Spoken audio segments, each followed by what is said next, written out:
voiceless. People get killed for other stupid choices. Standing up for the families that took a loss is something that we find important.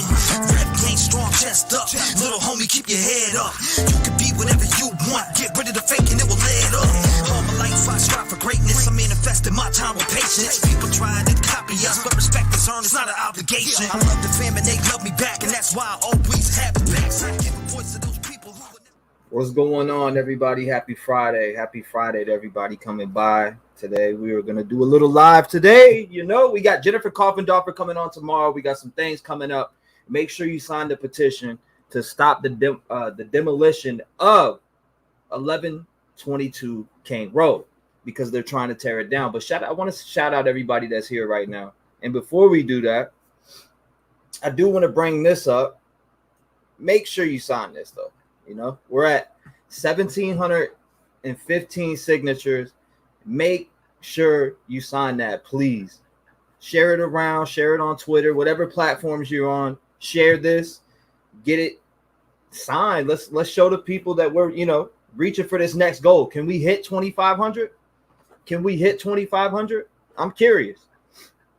What's going on? Cali Thunder in the building. Maris in the building. How you doing, Maris? Thank you for coming by. I appreciate you. I am not T-Pain in the building. The other Aaron. Susie. We got Julie. WD Mama. Can't wait. Always makes my day better. Thank you. I appreciate that. Ghost Devil, I see you. Chat's flying. I watched it. The creepy white car appears to go around 3 times in this hour. What a creeper. There is a few people walking through the parking lot and a couple people talking enhanced sound. Question mark. We'll get to that. We'll get to that. We're getting to that. But I mean, show me a chat. I found an audio from Brian Kohlberger's last court date, which was, I think there was a secret hearing yesterday. Let me see what I'm looking right now. Nah, this ain't. Nah, never mind. I thought it was from yesterday. I was about to play it, but nope, it wasn't. They don't have an audio of it. Somebody faked the hell out of me too. Good job though. We ain't watching that. I thought it was an audio from yesterday because okay, so if you don't know, yesterday they had a secret court appearance for Brian Kohlberger. Brian Kohlberger had some type of secret court appearance, and something in there is sealed. Somebody called in yesterday and told us about it. Shout out to them. I appreciate them. You Smell Jealous. What's going on? Shout out to You Smell Jealous. Delana. So what are you doing, buddy? What you doing? You want a treat? You want a treat for going out? Yeah, I know you do. He wants a treat. This man right here. What's going on, Rebecca Lynn? Love over hate. Love the name. Beautiful name. Love over hate. Love over hate wins every time. Ignorance brings views, right? But love brings together a beautiful group of people. And what you guys done to Xana's GoFundMe, wow. Chuck Marie, what's going on? Hi, y'all. I finally caught a live. Woohoo! Well, thank you for coming by, Chuck Marie. I appreciate you. CKI, I see you. I like your name. Oh, okay, you're talking to somebody else. Michelle Mouse, thank you for coming by. Be here tomorrow. Yes, Jennifer Coffindorfer. I don't know what time yet, though. So look for an announcement on the community page. Rebecca Lynn, thank you for coming by. I appreciate you. All right, so we have that. And then what else do we want to... Hold on, I got to pull it up real quick. Because I want to show you what you guys have done on this GoFundMe. Where's it at? I know I have it bookmarked at the bottom. Yep. There it is. Okay, you guys got to see this. You guys got to see this. This is beautiful. What you guys done right here. What you guys done right here is beautiful. I mean, just look. I mean, just look at you guys. You guys make me smile when I look at this stuff and I see all the support to the victims and the victims' families. You guys make me smile when it comes to that, and you do a really good job at it. Okay, so when we first put the video out on the story of Xana Kernodle with Grandma, this was at $1,300. We raised, I don't want to say we're responsible for all of it, but I want to say that we pushed this up, I feel like, and it wouldn't be possible without a community that comes together and puts their heart together. So I do want to shout out to all of you for reaching this goal. This is big. This is big. I mean, just look at the love shown on here and the amount of people that came together to push forward for this GoFundMe that's for Xana. Shout out to all of you. All right, I'll leave that there. I just wanted to post that. If you want to go to that, I want to post that in chat also. And I will make a command for, I'm going to make a command for that right now. Xana. So it's command Xana and then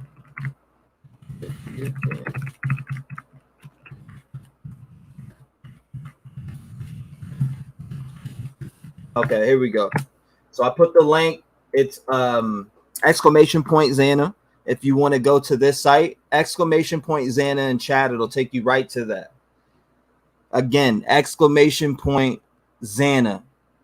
Put that in chat. Also, exclamation point lowercase, all is KINGRD.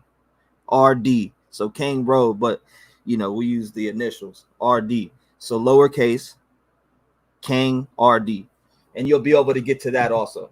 So shout out to everybody that did that. I appreciate you guys. And you guys been busting ass out there. Thank you, Rebecca. I appreciate you. Joe, shout out to you. Haters gonna hate in the building. PJ, Mom to 5 Kings. Thank you for signing and sharing. I appreciate you guys. Thank you. Thank you. Keep it going because the families are speaking out. The families are speaking out and they're getting ignored. Shannon went on again and spoke about it. They're being ignored. This isn't cool. Like, why are you being ignored by a university that your kids went to and something so bad happened at this university, right? Or not at the university, but on, you know, off-campus housing, whatever you want to call it. Something so tragic happened and they just want to leave, you know, they want to tear the house down. Like, what? Before, you know what I mean? They should wait till after trial. I'm just going to leave it at that. They need to wait till after trial. I don't agree with it. If the families don't want it, we got to stand by the families. If the families don't want it, then we shouldn't, right? Like 3D audio or a 3D viewing and 3D audio isn't going to do it. So I don't understand why they won't just grant them the wish. Like, what's the big rush to knock the house down? And for what? To put a memorial there, knock the house down, put the memorial there, and then they can't go to the house and hear footsteps. Because what if the defense wants to challenge something? Oh, well, you know, Dylan wouldn't have heard this, or, you know, this wouldn't have heard that. You get what I'm saying? And that might cause doubt into a jury. And what if they want to go to that house and challenge that? That's why this is a big part of the case, in my opinion. That house is a big part of the case, and they may not use it, but they need to keep it up. They need to keep it up. CKI, thank you. I appreciate you. They need to keep it up. Thank you, Wendy. I appreciate you, Wendy. Thank you. Thank you guys for all the compliments. I appreciate it. But we need to keep this house up. We need to make sure that it's up and it doesn't get tore down. I think it's wrong. But I'm about to open up the phone lines here in 1 second. Let me look at this real quick. I want to pull it up. Where the hell is it? Oh, God. I don't know if we should play that one. I'm always CKI. Okay. The other Aaron says secret stuff seems to be all over there. Thank you again, CKI. Throwing treats out for Sosa. I appreciate you.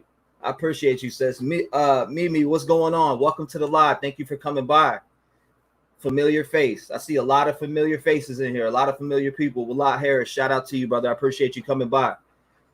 I'm going to put up a vote poll. I'm going to let you guys decide the vote poll today. What should the vote poll be? What should it be about? You let me know. Y'all are going to create it today. I'm going to let you guys create the vote poll. I'm looking for ideas in the chat right now. I'm at the bottom of chat. I'm looking at it right now. The vote poll. Why wouldn't they even ponder taking it down? Says Teresa Madden. To get rid of any other evidence, in my opinion. Says Candy Rapper. Let's see. Pappuccino is on his way. I'm gonna choose somebody's vote poll right out of chat. I'm gonna say your name and everything. I'm gonna let you make the vote poll. I'm gonna choose one that looks good. Oh, it's 20 minutes of rambling nothing. Look at this dude. Where else can you see the footage? Listen to 20 minutes of rambling. If you don't like it, carry your ass. Bye-bye. See you later. See you later. Poll, should the house be demolished or not? Should the house be demolished or not? I seen that. Bing bong.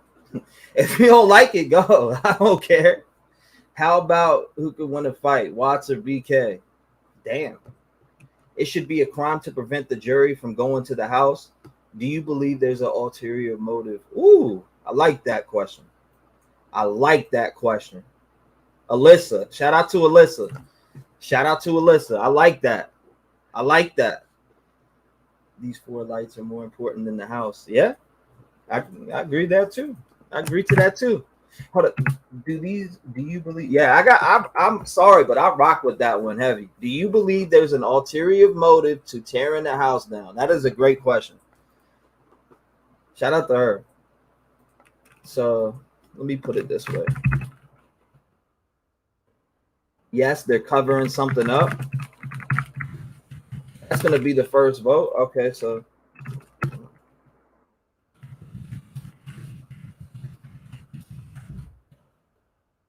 No, it does not matter. No. Okay, we got no. 50-50. Okay, no idea. Okay, yeah, I'll let you. All right, here we go. Take a vote. Take a vote. Wow. Now they were talking about this. This is what they want to see, right? So I put it all together for right here. I know this is what you want. Excuse me.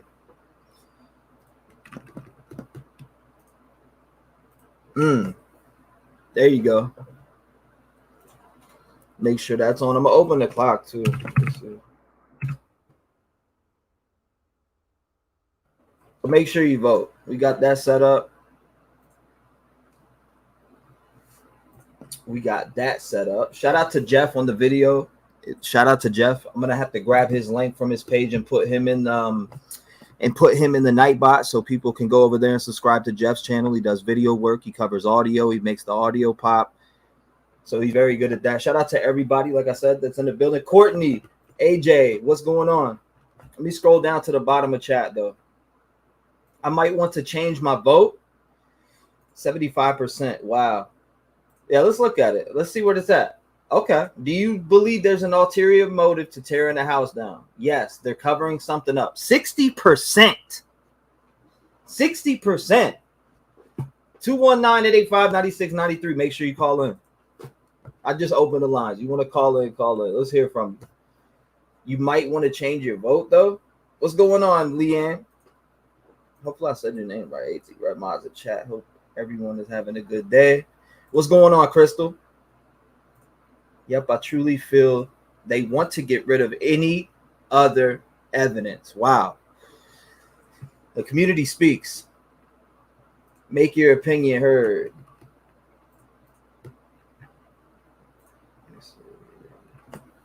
Thank you, Jeff. Your work is great. Yeah, Jeff's booming on the camera footage. Jeff is definitely booming on the camera footage. In any other words, will it help the students? Hold on, you said in any other words, it will help the students still there to heal and move on, but won't help the victims' families do the same. They want to stay. They wanted to stay. Agreed. I almost want to go over this video. People told me not to, but I almost want to go over this video. It's a video put out, but I almost want to go over it just to hear the responses from people. I know that yesterday I was looking at something that came out about, who was it? Brent Kopeka. It came out about Brent Kopeka and him tied to Easton, Pennsylvania, which I couldn't find anything. I looked it up and could not find one thing that tied Brent Kopeka back to Easton, Pennsylvania. I was searching all day yesterday because I see it's a big thing going out there. Thank you, Pink fan. I appreciate you. I appreciate you. They can wait till after trial to tear it down. Just tuning in. from making pizzas. Hopefully everybody's having a fabulous day. Thank you for coming by, Holly Nudie. I appreciate you. Kel says, I think it's based more on affecting the school's enrollment. Aaron Bridget, what's going on? Thank you. I hope you're having a good Friday too. Keep it up until after court. Teresa said, keep it up till after court. Angel Girls, what's going on? It's got to be about money. You think so? So you think it's about money and keeping the ratings in the area? Shout out to Angel Girls for being here. I appreciate you. Always here. Just for you guys that didn't know, that's who was on the interview with me for Xana Kernodle. So, you know, just letting you guys know. Shout out to Angel Girl. I hope you're feeling better today. Vicky, what's going on? I hadn't found anything tying him to PA either. I don't know. I really want to. I'm about to go over this video. Like, honestly, I want to go over this video because I feel like it's wild. So hold up one second. We're going to do. Actually, we're about to have some tinfoil tea time. It's going to be a new thing on this channel. It's going to be called tinfoil tea time. All right. I know a lot of people, may not agree, and I don't agree either. But we're about to watch a video. Some people say don't do it. Some people say this, that, and the third. But we're about to watch it right now. We're about to have tinfoil tea time. Tinfoil tea time.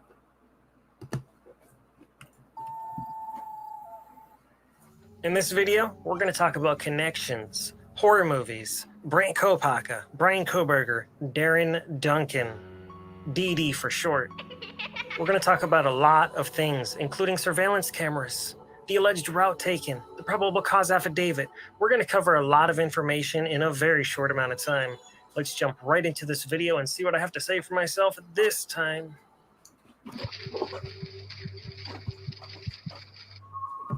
Tinfoil tea time, baby. Good evening, ladies and gentlemen, and welcome to Crime Circus. My name is Drip Drop, and I'll be your host as always. There's a lot of booms in this video, as you've come to expect.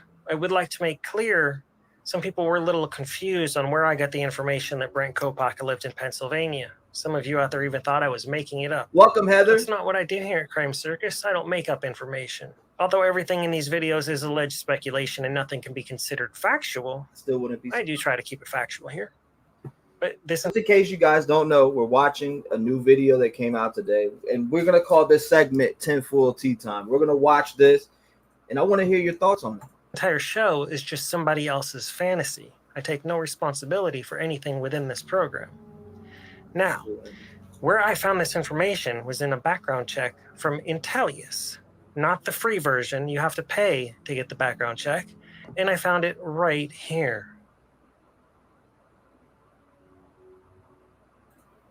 Is it possible that this background check is wrong? It better not be because somebody paid money for this background check. So, just like this show, I guess the background check is a guessing game. It says he lived in Pennsylvania, but did he? I assume that he did because it's on the paid-for background check. So that's what I rolled with.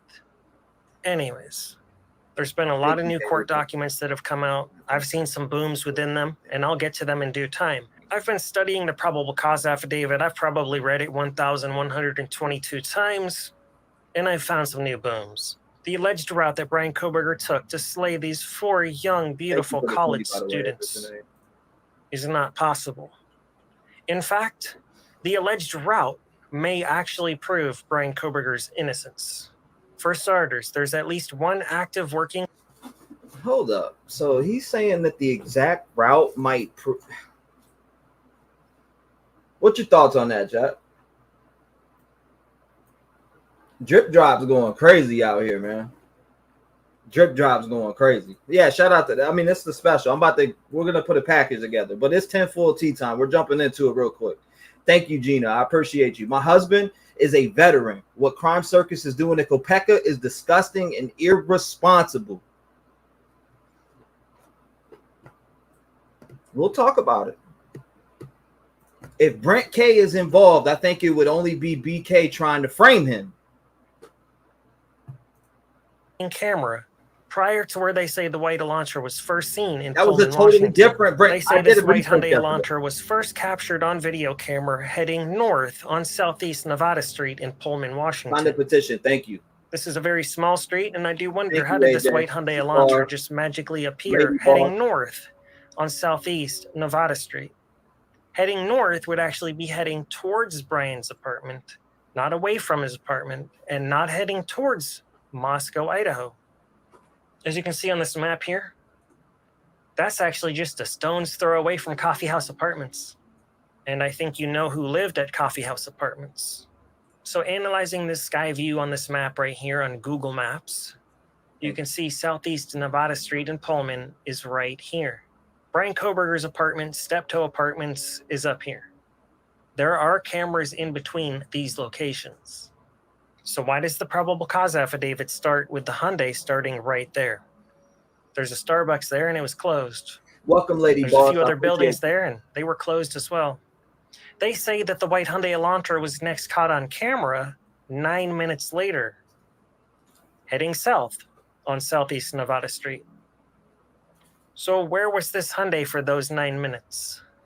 Was this some type of a college study? We don't know. Because they won't tell us anything.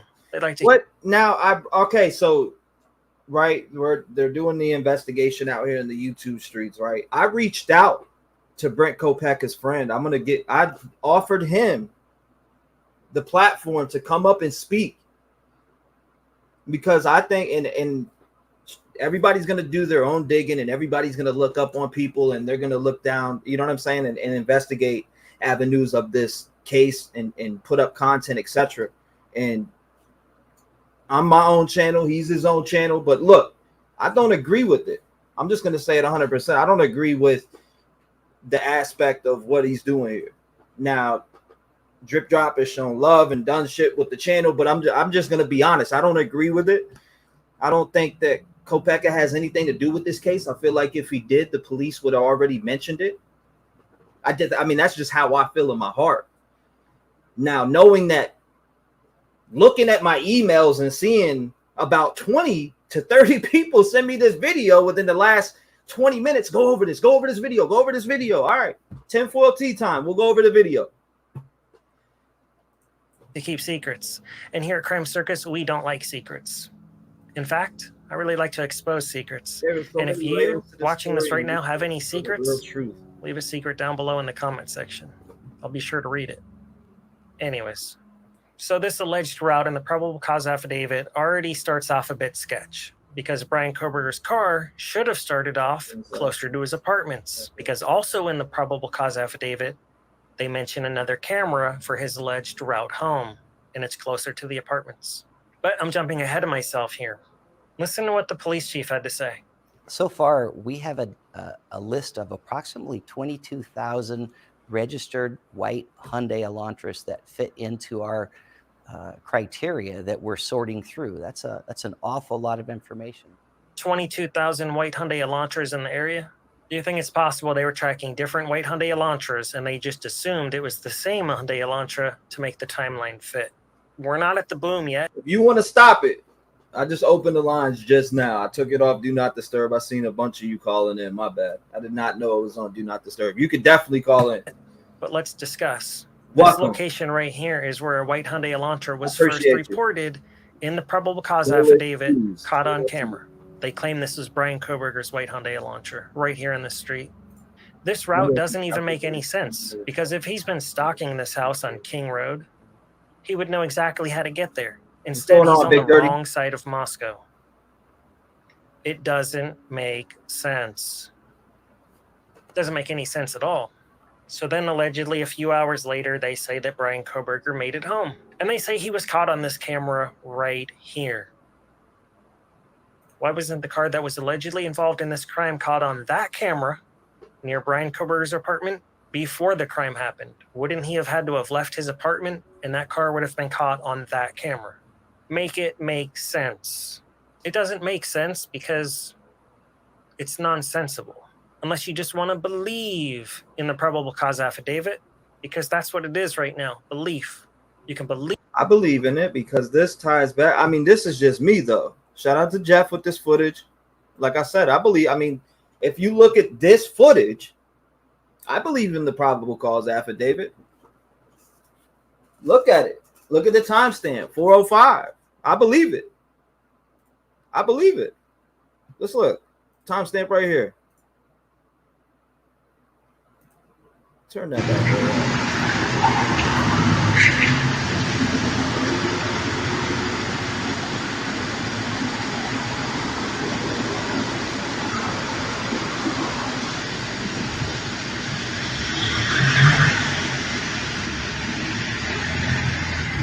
Sorry. I believe the timestamp. I believe this. So far. I mean, I know it has not, and I want to put that out there. It has not been validated yet, but I believe that. I believe that. No one told me or led me to water to drink or nothing like that. I believe that because it's what it says. Believe he's guilty. Video footage don't lie. Without seeing actual evidence. If that helps you sleep at night, congratulations. I wish I could sleep at night too, but I can't. So I'm up right now investigating this crime because the victims' families deserve closure, proper closure. And proper closure doesn't mean you just throw somebody in a cage without a proper investigation. The Crime Circus Special Investigations Unit is on this case, and that consists of me and you, the viewer. If you've got any good tips, leave them down below or send me an email. Thank you. So Brian Kohberger was in college. He had 2 degrees, and he was going to get his PhD. He studied criminals and how they got caught. Was this guy really such a fool that he knew there were these visible cameras all around Pullman, Washington? If he did this, he had to have known that there were cameras all over Moscow, Idaho, including the neighbor's house on King Road. Apparently, he just didn't care about any cameras. He wasn't worried about his white Elantra being caught. Interesting. If that's what you believe, I guess he really is quite the fool, if he did it. Also in the probable cause affidavit, supposedly he returned the next morning around 9 a.m. As smart as he is with his multiple degrees and going for the PhD, he'd have to be the biggest buffoon in the entire world to return to a quad passing away 5 hours after it happened. You would have expected that place to be swarming with the media, police, so on and so forth. Mayhem. So supposedly he returned at 9 a.m. that morning, but then never returned to Moscow ever again after that. But if he was dumb enough to return at 9 a.m., you would think he'd be super obsessed and he'd be returning all the time. So the story doesn't really make sense. In my previous video, we discussed Brent's friend having a little shrine made up. It had a machete and a little blue ribbon or a collar wrapped around it. Some type of blue fabric. It was ripped. Probably like 90% of you thought that was Buddy's collar. The other 10% said no way. And only one of you out there thought it was a shoelace. Well, that would have to be a very thick shoelace. Maybe on a clown's shoe. And there's no clowning around here at Crime Circus. This is a serious investigation. Some of you wanted to know the origin of that photo. So let's check this out, because I have the origin. Brent's friend deleted it off his Facebook page, but I saved it. So this was a post by Brent Kopaka's alleged best buddy, Darren Duncan. Having a drink with Brent, I put his machete in the stool so no one can sit in it. Ha ha. God damn it, I effing miss you. I know. You hated it when I said God damn it. That's probably why I say it so much. Because I'm a D-I-C-K. Ha ha. Love you, dude. Is Darren Duncan even a real name? DD for short. Somehow we happen to have the exact same initials, just like Brent Kopaka and Brian Kohberger. Drip drop, Darren Duncan. No relation. Darren has popped up in the media discussing Brent. So, this investigation is fair game because he involved himself in the media in this case. Otherwise, I might not even discuss this, man. But he brought himself into this case. And he wanted us to not talk. So, okay, so I know what he's talking about. So he's talking about his appearance on the ABC. Was it ABC or NBC? I know that his friend appeared on there and said, would people please stop dragging his name through the mud? And honestly, I feel like it should too, because if you think about it, they have a guy in custody. 1. 2, they're saying they have evidence against him. And not only that, they're giving us some pieces of that. Barely, but some, right? You got the DNA, which I mean, I think DNA speaks for itself. And then you got 2 now elite camera footage that even corroborates with the time that's on the PCA. So I mean,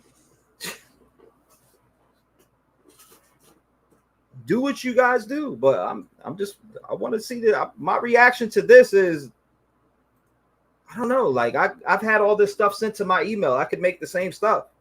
I've had people point out things like this. I'm like, man, we shouldn't be dragging this Army vet through the mud. We should not be dragging this Army vet through the mud that served our country, had PTSD, had a tragic loss by the police at the hands of the police, and now he's just being drugged through a murder investigation that happened. He just happened to live in that area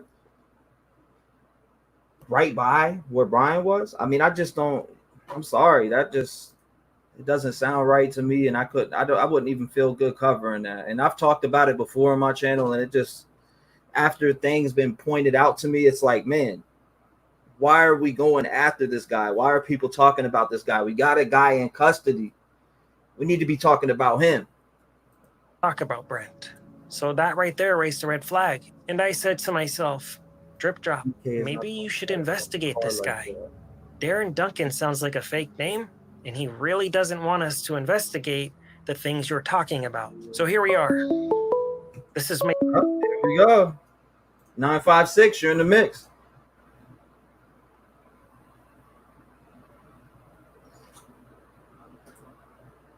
Hello? What's going on, Ray? What's going on, brother? It's Mac Pride. Sorry about that. Got a delay going on. Nah, you're good. You're good. I can hear you. What's going on, Matt? Nah, bro, just here. Man, have you seen the video from 3 to 4 a.m.? 3 to 4 a.m. I seen your comment about that. Yeah, right at 3:30, you can see, because you know on the PCA it says at 3:29 they see him the first time he's coming into the neighborhood. Hmm. So right at 3:30, you see that car come in and pull around, doing his first of 3 passes. So I don't know. To me, I believe, like proof, evidence. What else you need? Video evidence, DNA. What else you need, man? Like it's harder. It's harder to make up a lie, or harder to make all these, conspiracies where the proof is right there in the pudding, man. It's easier just to follow the truth, So I don't know, man. There's a lot of shit going on with this, and the people are going wild over this in particular. Like it's flooding my email right now. I wasn't even gonna bring it up with people like, please watch it, please watch it, please watch it. So I'm like, you know what? I'll throw it on there. No, you got to bring it up because, like you said, so many people are flooding your line, and a lot of people believe in it. It's 50-50, and so you gotta respect people's opinion and what they think, and you're not gonna change people's mind. That's one thing. You're not gonna change a person's thought. If they believe in something, it's just best thing to respect it, and respect their opinion. But at the end, truth trumps lies and assumptions, or speculations, man. So, but yeah, somebody said I like drip drops, have facts, video evidence. I mean, I don't even know what happened to even dig further in like this and find out what that guy's name was and hit and drop it. Like, I mean, in the video, and I messaged this dude. I reached out to him. I said, look, I know you're being talked about, and I told him personally, I was like, man, if you need somewhere to speak at, because I don't know if he reached out to, if he would reach out to media, he'd probably be ignored, right? So right. I told, and this is Brent's friend that was on the show, like not my show, but on ABC. I told him specifically, right. I was like, if you need a place to speak, your piece, man, like anytime you want to hit me up, you're more than welcome to. But people, they get tired, man. They get tired of hearing bullshit. Most down to earth people and people that have served and are responsible, they're not gonna put up with the nonsense. They speak their mind once, and then you believe me, you don't, So those are people that are secure in their life and what they're doing. So I can see why they don't want to talk about it anymore. It's just nonsense to them. Yeah. I don't know what made people dive into like who he is and what his name is and shit like that. It kind of blows me away, but it's just like I said, people, they think differently. I don't know if you ever were in school and they would tell one person one thing and then you would have to tell the next person, and they would pass it down, right? And by the time it got to the end of the class, it'd be a completely different story or a completely different thing. So, people just hear things differently, see things differently, and, interpret things differently. So that's just the way of the world, brother. Somebody said fast forward till it's over. Man, people. Hey, look, this video, I don't know why everybody's emailing it to me, but they're emailing it to me. Man, you got to look at this. Look what's found. Oh, my God. Look what's found. He's fitting the narrative. You can twist and make things to fit a narrative. If you want to, you can. That's just, you can do that. Yeah, no, and the fact, like I did yesterday, I did research, and for this, anybody in Discord knows, I did research on Brent Kopeka. I went to his actual obituary, took his first, middle, and last name, made sure I had the right person, and I've tied all his siblings back to his name. I could not find one address in his name or anything that he ever registered to Easton, Pennsylvania. Yeah, like I said, man, it's tough. If you can debunk stuff and people are still going to go at it, if they want to believe, they're going to believe it. So you can't change it. But to me, if I see the proof, if I see it and I can't deny it, shit, I'm convinced, So like I said, if everything fits, it's kind of difficult. How are the cops that good to set everything up, to make videos, to make DNA fit? And then why would they even want to set up a person, man? What are they gonna gain from setting up freaking, a BK, man? There's Right. They gain crap from doing it, man. Just like I said, you have to have a reason to do something that crazy, and then for so many people to be involved, it's come on, man. Absolutely. Freaking, it's wild, Matt. I agree. It's wild. I mean, I think that. But it's fun though. That leaked footage. It's fun though. It's fun. I like seeing people what they believe, and just like yesterday we were seeing the video and people saying that's a Elantra and it's clearly a BMW. Like it's just crazy how people see things differently. But that's the way of the world, and that's all we can. It's wild, man. I appreciate you calling in, brother. God bless you. Thank you for calling in, my boy. Thank you for the time. No doubt. I look forward to hearing from you, man. Catch me. I'll probably be live tonight on my second channel too, doing some comedy stuff. So make sure you stop by. Okay, but no doubt, my boy. I'll talk to you. Shout out to my boy that just called in, Mac Pride. Lines are open 219-885-9693. I see it actually blowing up. I guess some people are mad. 317 sent from heaven. What's going on? Hey, how are you doing? I'm hanging in there. How about yourself? Same as usual. Just hanging in there.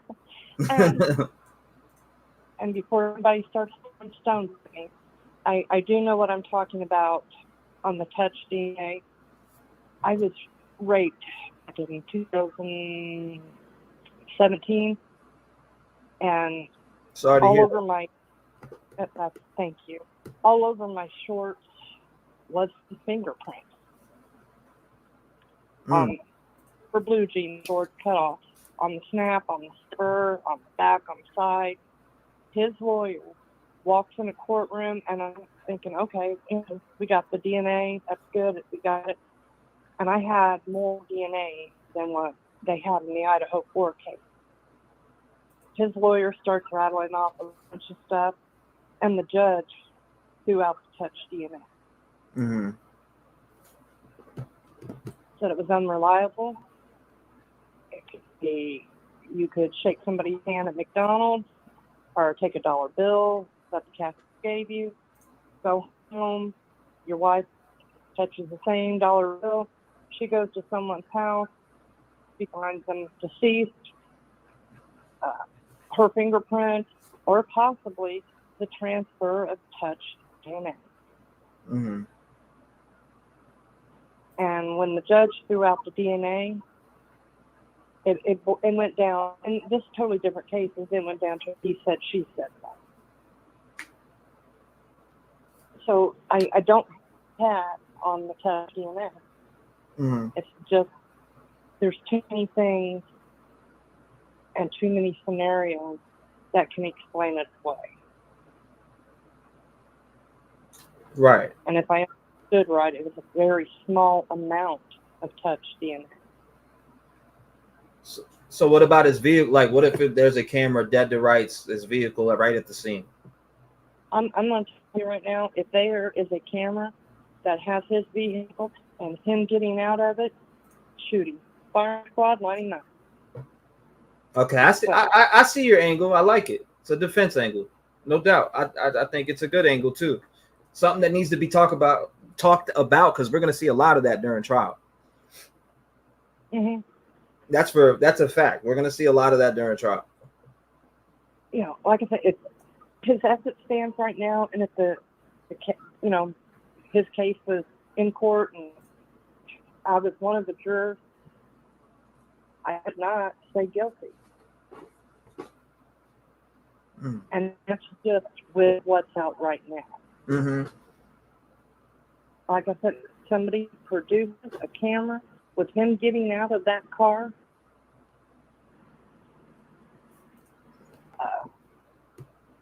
Then yeah, you know, that's a huge issue, and I might sit back and go, But as it stands right now, and if that touch DNA gets thrown out, they have nothing against it. As it stands right now, with what we know. And if that video is accurate, that shows an extremely tall, blonde-headed woman being in that vehicle. Mm-hmm. Which, when I seen that, I thought, oh, wow. Because if this is accurate and this is true, both Dan and BF have somebody's got some explaining to do. Now, it could not, maybe it's somebody's in the apartment. But that individual is running. Mm. And I've rewatched the footage of Brian Kohlberger getting pulled over in Indiana. Mm-hmm. Because I'm in Indiana. He does not have a sunroof at all. You say he doesn't have what? He doesn't have a sunroof at the top of his car. Oh, I know. That's the bigger point. There is no sunroof at the top of that car. That's why I was like yesterday when we brought it up and played it. That's why I said there's really no connection, because if you look at it, it's 12:56 a.m. So that little 3-point turn that car did, which we believe it's not Brian Kohlberger, and that 12:54 a.m. footage, I really believe the 4:05 footage. I believe that is him, allegedly. Because it adds up with the PCA. What else would it be? And if you go look on my channel, I actually have that route that's driven by somebody that was there and recorded it. It is the exact same spot where that first camera footage came out of Linda Lane from 4 to 5 a.m. The exact same spot. And he comes in, allegedly. Now, this is me speaking. He allegedly comes in, goes in and does a 3-point turn and goes right back down towards the house. Now, it adds up with the PCA to me. Well, there's a problem with that. It adds up. I agree with you, but it also could be a DoorDash driver. And I agree with that, too, if they have that track. Now, timing will be able to track that, in my opinion. Because the DoorDash app, you're a tracker on that. I've been on DoorDash. I've went with my fiance while she DoorDash before where she's at now. So, like, I was with her for 5-6 months while she was doing it. Every night we go out and DoorDash. They track. Now, did they determine? Has it been brought out what type of car the DoorDash driver had? No, I haven't seen that. Absolutely not. They never disclosed that. Never. Like I said, and this is going to sound very bad because the victim families, I feel awful for them. This has been turned into a 3-ring circus, and that's so sad. Mm-hmm. It really is. Yes, ma'am. But there's something worse than letting a guilty man go free, and that's convicting an innocent man. Mm-hmm. Absolutely. You got to get it right. I mean, yeah, that's why until it gets into a courtroom and I start hearing evidence, he's innocent until somebody proves different. And like I said, once it goes to court and it comes out, and they just start going boom, boom, boom, boom, with the evidence against him, mm-hmm. take it back, line him up. You know. You're speaking that language, and I may disagree with some of your points, and you may disagree with some of mine. But you know what? At the end of the day, we are chasing justice. We want justice to be served, and if it smells like shit, we're gonna call it, right? Well, the way I see it, what is it? The old saying, the truth is somewhere in the middle. You have he said, have she said, and somewhere in there is the truth. Mm-hmm. I think in between your opinion, my opinion, and other people's opinions, somewhere in there is the truth. You know? Yes, ma'am. And like I said, right now, as it stands, if I was a juror, I would not convict him. And I would hold till the very bitter end. Because I couldn't convict him to death with what we had today. No doubt. I mean, we need to see more, but we know that there's sealed information and there's something being hidden, some type of bombshell that's being hidden from us. I feel like, anyways. Some of us may not feel that way. Some of us do. I feel like they are hiding something from us that would just taint the whole pool, in my opinion. I agree with you on that. I think there is a bombshell, and that's why I said for the victim's family, I am so sorry. And I don't believe that bombshell is going to work in the prosecution's favor. Mm. Yeah, it's wild. This is shaping up to be wild, but I feel like they do got the right guy, allegedly. Now that's just me, but I'm willing to hear everybody. I don't care what side you're on. I don't care if you think this, that, and the third. I'm willing to hear anybody. Like, you called up so respectful, and we may not have the same viewpoints, but you're a very respectful person, in my opinion, and I appreciate you being respectful when you call up, because some people are very ignorant or like, well, you're biased and I can't talk to you. Well, I'm listening. I'm not disrespecting you. If you show me respect, I show you respect, and I appreciate you calling up and having that. I think that's what they call a debate. Absolutely. You know? Absolutely, 100%. We should be able to have a debate. We should be able to have, if you don't have the same views, we should be able to talk and switch views and see what you're talking about, see what I'm talking about, and that's how it should be. Everybody should be able to speak, whether you don't believe he's the guy, whether you believe he's the guy. But I do know this, from my standpoint, I stand with the victims. No matter what. Oh, yeah. Stand with the victims. I'll never support if there's evidence against the guy, right, that has him in jail and he has to go to trial, because if it was any one of us, we would be behind that cell too, and we would have to see our day in court. But what they have with that DNA at the scene, I know it's touch and people want to talk about touch DNA and people want to talk about a bunch of different things, but it would put us in jail and we would need to see our day also. So I stand with the victims. He needs to see his day in court, guilty or not. He needs to see his day in court. They had enough to secure an arrest and hold him behind bars, and they still have enough, or else he'd be out right now. I feel like, in my opinion, if they had enough to convince a judge that, damn, like, this is he definitely didn't do it. I have a question. On the rooftops, in my opinion. Yes, ma'am. And you can probably explain it to me. But when, he turned down something, a speedy juror or a speedy trial or something like that. Mm-hmm. I would have turned it down. That way, I'm just speaking for me and my opinion of what I would do. My big fat hiney would in that jail until I have my court date to close my case. I put it down. I would have stayed in jail where I was safe until I could get into court and start my lawyer could start laying out the facts. Mm-hmm. Because, I mean, let's be serious. If he was out moving around and out and about, there are some people who don't want to wait. And it's our legal system is all we have. Agree with it or not, it's all we have. Right. And that's innocent until proven guilty.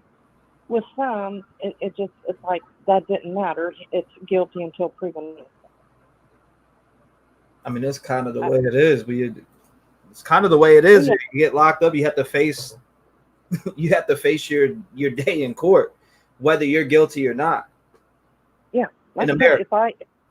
If I was in the situation and I knew I didn't do it, I'd stay in that jail until my trial.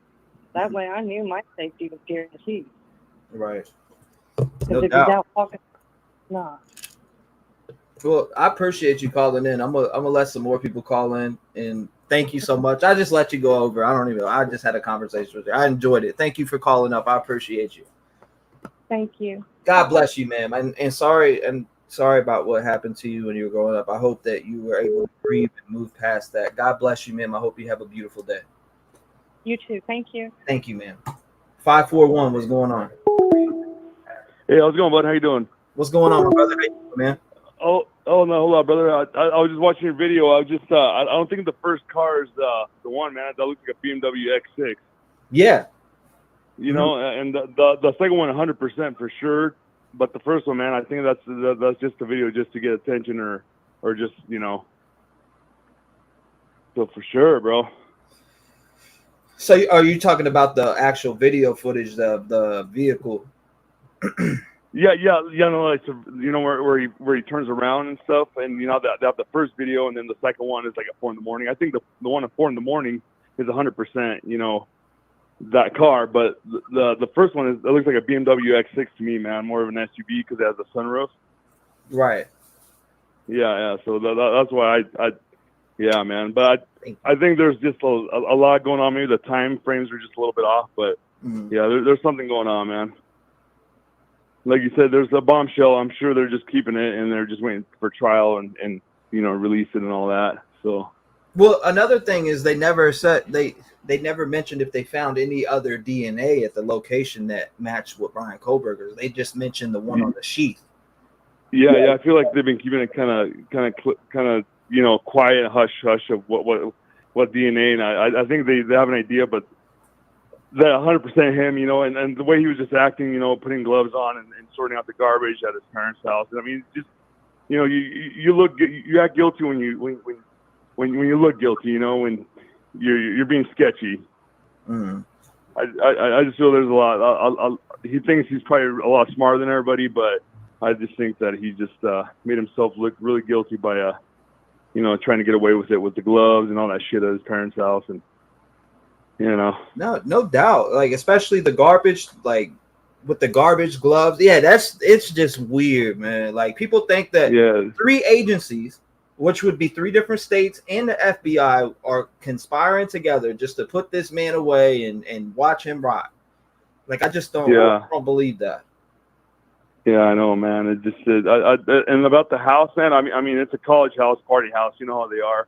Maybe there was drugs involved. Who knows? Maybe, you know, when there's a lot of people living under one roof, you just, you know, even if they're your roommate, you don't really know what they're about. You know, they keep things kind of quiet. So, you know, there might be a little bit of drugs. Maybe you know, maybe Kohlberger fucking went there and bought sometime, or you know, and got infatuated with one of the girls, and then that's where it began, you know. Yeah, no doubt. It's one bad communication, you know, when you just see somebody and then it just takes that one thing to get the ball rolling. Next thing you know, he's being a creep, stalking you, and then, you know, and unfortunately it just, you know, rolled out of control, man. What about social media? What about like social media presence, or maybe he came across, you know, one of them at like where they worked at and stuff, or you know. Yeah, like maybe at the restaurants, and then like I don't know, man. Like I feel like shit. I don't even know how to. Yeah, I mean, he probably just felt like. Plus, you know how he got online and he was like, under the false name. I can't remember what something. I can't remember the name that he used. But you know how he was getting hints of. I think he just kind of felt like he was a lot smarter than everybody, so he could kind of have the perfect crime, and he could sit back and just feel like he's just much more intelligent than everybody. Crazy. And it's one of those things, man. Too, if the girl never gave him a day, if she just never really even talked to him, sometimes they feel like attacking them or hurting them is if I can have her, nobody will kind of deal, Right. Which is unfortunate, man, because as a young girl, it's starting her life, and it just takes one crazy situation to ruin the life, man. Now, what's your thoughts on this specific? So, like the specific footage that goes down, like I feel like it has no connection, but maybe you have a different thought at the one because it's like the timestamps between 12:44 and 12:45 a.m. and it looks like it has a sunroof, and it's a different Linda Lane footage. Shout out to Jim. It doesn't look like that same spot where the other cars. I feel like that footage is maybe just a camera, and they recorded it, and they just said, "Oh, it's a white car." They just throw it out there to kind of get people talking, or I feel like the second one is the one at 4 a.m, 100%. Like I just reading the affidavit of what time it was and how the car flipped around, and it just makes more sense for that to be the footage than the other one, No doubt. Yeah, no doubt. I don't think the cops would release something that clear. They always have to keep things really, hidden, and they just throw a couple things at everybody just to keep them busy. But I feel like they know more than what they're giving us, I agree. Or have better footage, and I agree with you. Well, I guess we're gonna have to wait and see what happens, man. But I think it's gonna be a long trial. I think if things come out like you said, man, it's gonna be a big bombshell, and there's gonna be something out there that just maybe they're looking at other people trying to be, they have to look at the big scope of things and try to figure out why he did it. But I feel like it was just him, honestly, man. So people are attacking Brent's friend because of this, and I've seen that part. They're saying this guy's obsessed with slashers, posts a pic of a bloody machete, and gets attacked. I saw that, man, and I think that's just you want it to be like a Halloween movie. You want to make it more more of a Halloween, Scream. I think they're just trying to give it more of that Halloween, the blockbuster story to it. Mm-hmm. And I just think that like my thing is, before I'll let you get what you were gonna say, but my thing is with go for it. With that whole take, bro, is that horror. Like, how many of us are horror fans, but won't go out and tell people's lives? Come on, I mean that's a big difference to me. Yeah, dude, exactly. Like I see that too. Like I went to Vegas for a horror convention, just to meet a lot of the movie stars. Like, I love horror movies, dude. And like the tattoo where it said "Death Blooms," that's a Mudvayne lyric, from one of the songs. So it's just music involved with horror movies. We're all fans of all that stuff, Mm-hmm. I'm a big John Wick fan, and I have guns and different things, but it doesn't mean that I'm gonna go out and do something completely stupid. It's just you're a fan of things, No doubt. You like to go shoot guns. I love scary movies too, man. I got all the Marvels. I got the Joker tattooed on my arm, and it's just that's just. I think that's just a different take on what's going on. And I feel like I don't know. I just don't see that angle. Yeah, I'm not seeing it myself. I don't see it myself because if we live in a digital era where people get caught up with the digital shit that they message, people can't help themselves but pick up a phone device. Oh, yeah.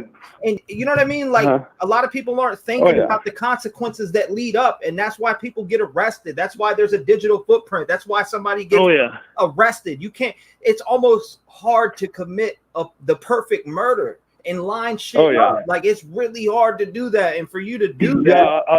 I was telling somebody I was like, back in the day, you know, you had like Dahmer and like all those guys, but it was back then where technology wasn't there. People didn't have a cell phone in their pockets. There wasn't ways to, you know, get you. You know, it was just if somebody saw you, they saw you. If they had your fingerprint, then they would have to wait to get you again, and hopefully, you know, that the next agency will match your fingerprints. Like, it was a lot harder to get caught, but now it's impossible, man.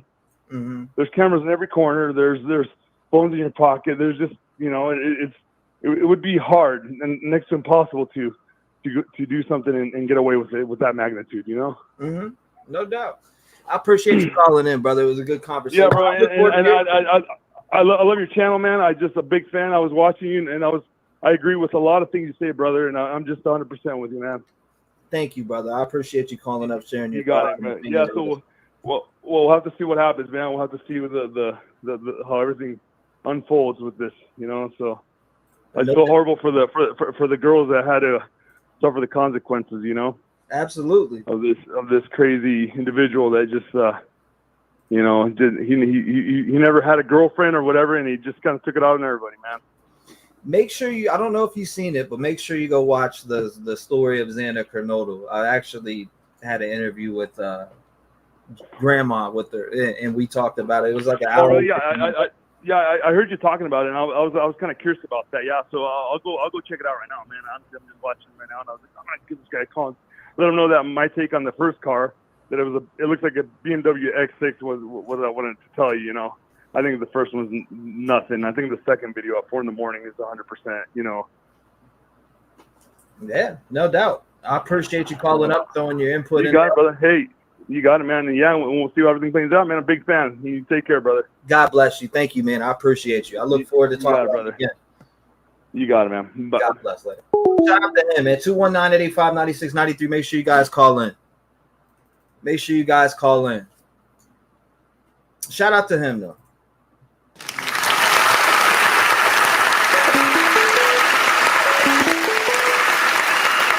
What's going on? You're live. Hey, T-REV. This is Dr. Mike. I just got a couple things that I want to bring up. I saw the video that you're talking about. Mm-hmm. So write this down. Remember it because you're going to need it later, I promise. Okay. 5.37 quintillion. That is the likelihood that the DNA found at the scene was more likely Brian's than any other random person. 5.37 quintillion. Sounds like a made-up BS number, but it really is. Two. Have you ever stepped in dog crap? Have you ever did what? Have you ever stepped in dog crap? I mean, who hasn't? Exactly. Accidentally track it in the car, track it in your mama's house, get in trouble, something like that. Right. Right? You see where I'm going with this? I see exactly. So I don't care how well he cleaned his car.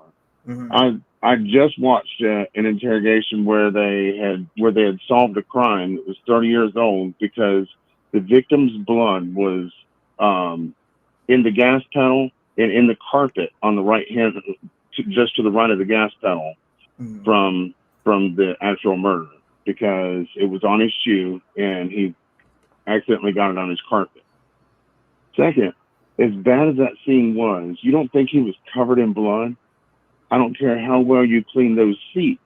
When they cut those seat covers off and they see what's in that seat foam, in the foam itself, there's no way that anybody's going to be able to disprove that.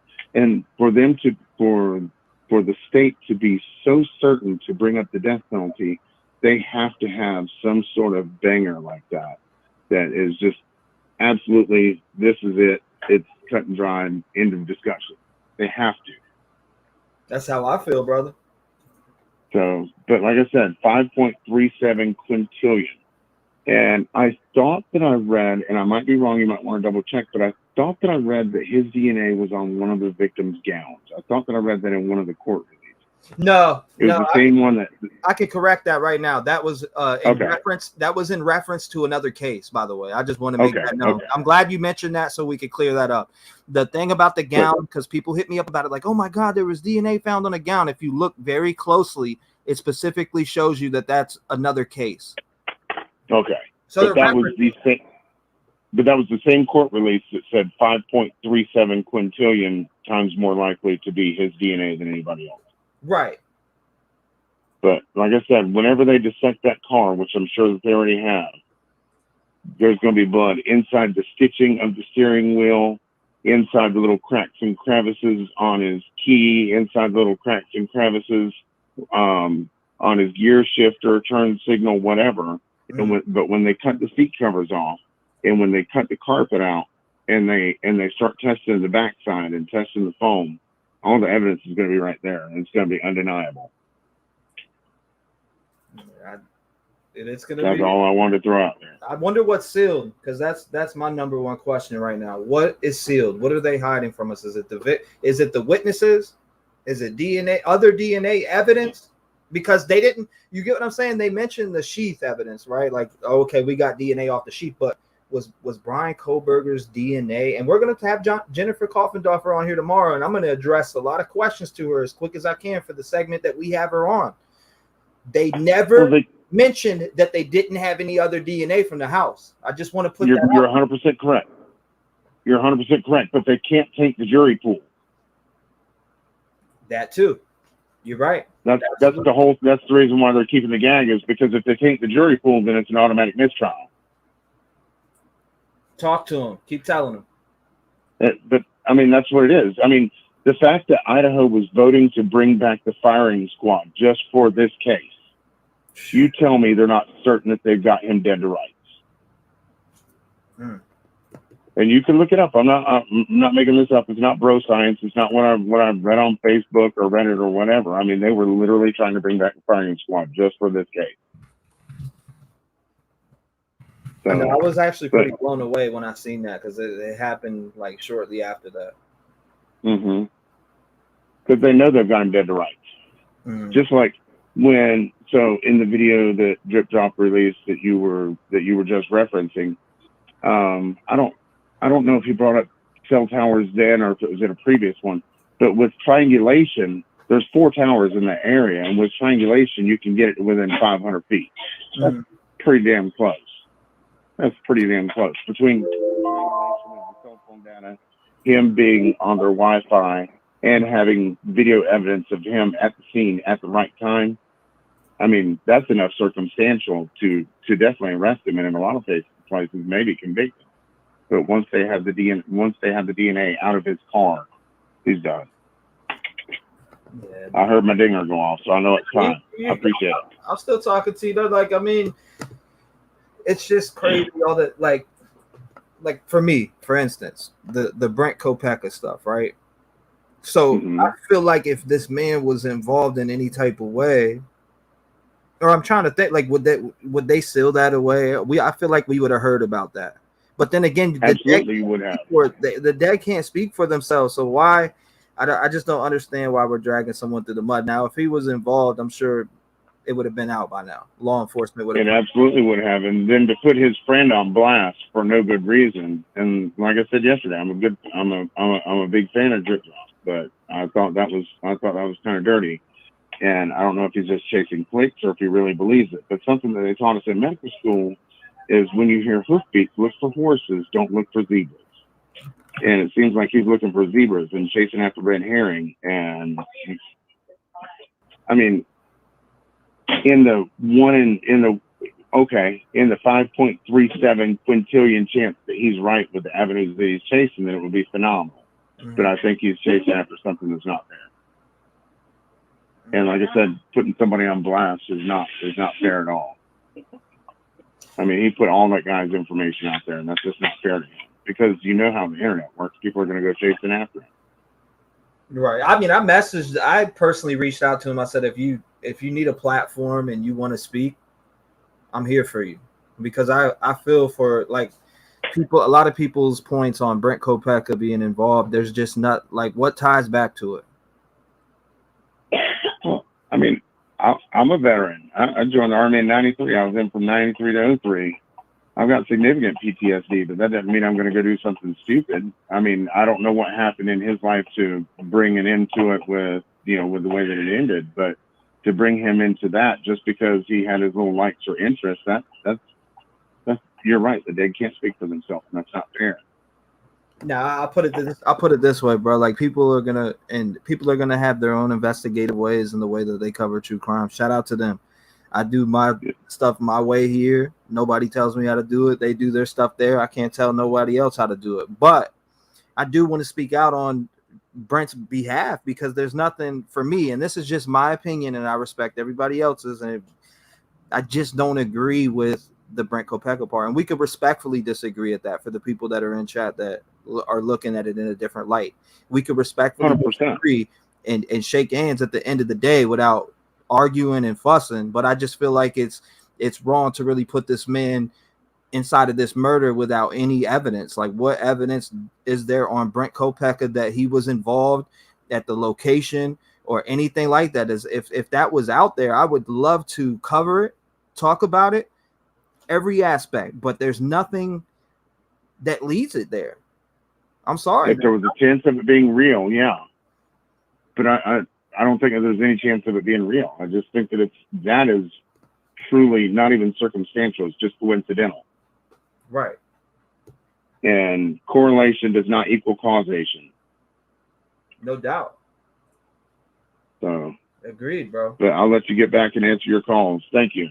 No doubt, brother. Appreciate you calling in. Great phone call as always, man. Thank you. God bless you. Look forward to hearing from you again, my boy. Yes, sir. God bless you too. Stay safe today. Thank you again. Happy Friday. Shout out to him, man. Good phone call. Good phone call. Everybody clap it up for him. 219-885-9693. Make sure you call in.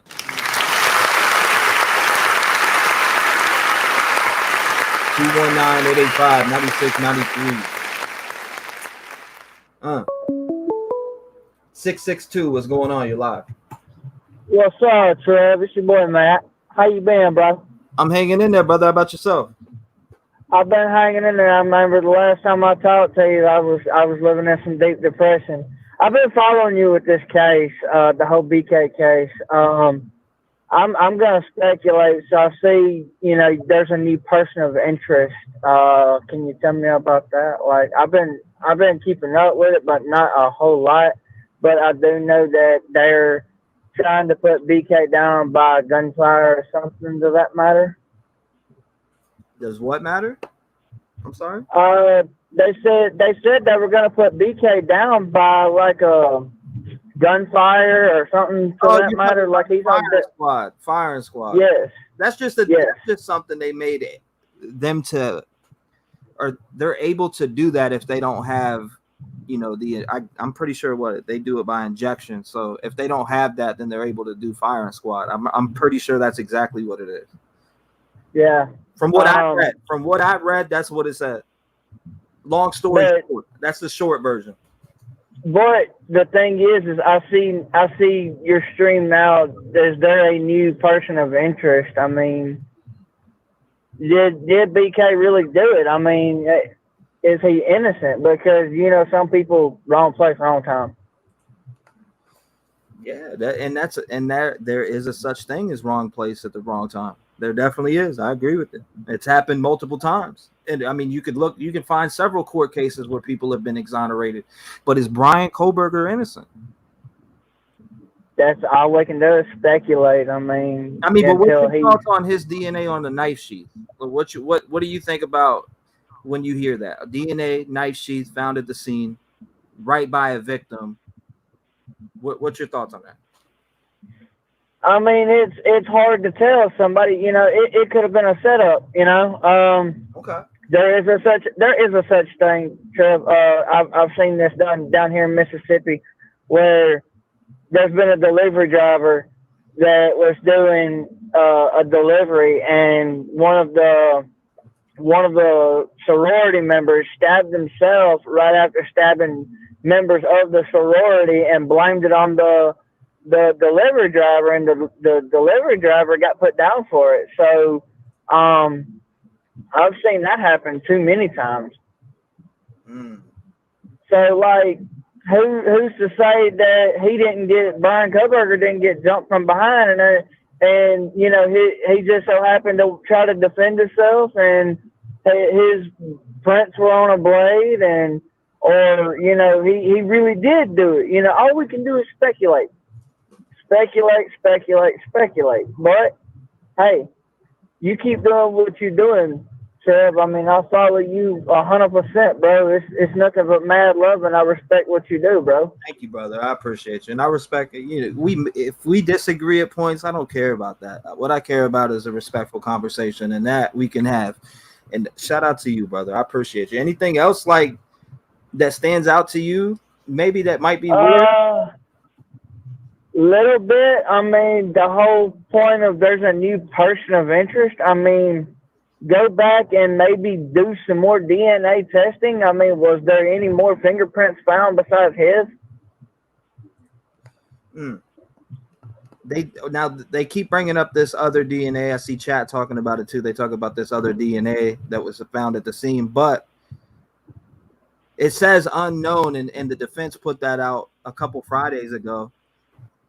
But I feel like, I mean, if that was, I don't know what's going on with that. I don't know if they corroborated that, but I feel like they have to have their knots tied, if you get what I'm saying, when it comes to that, because that's big.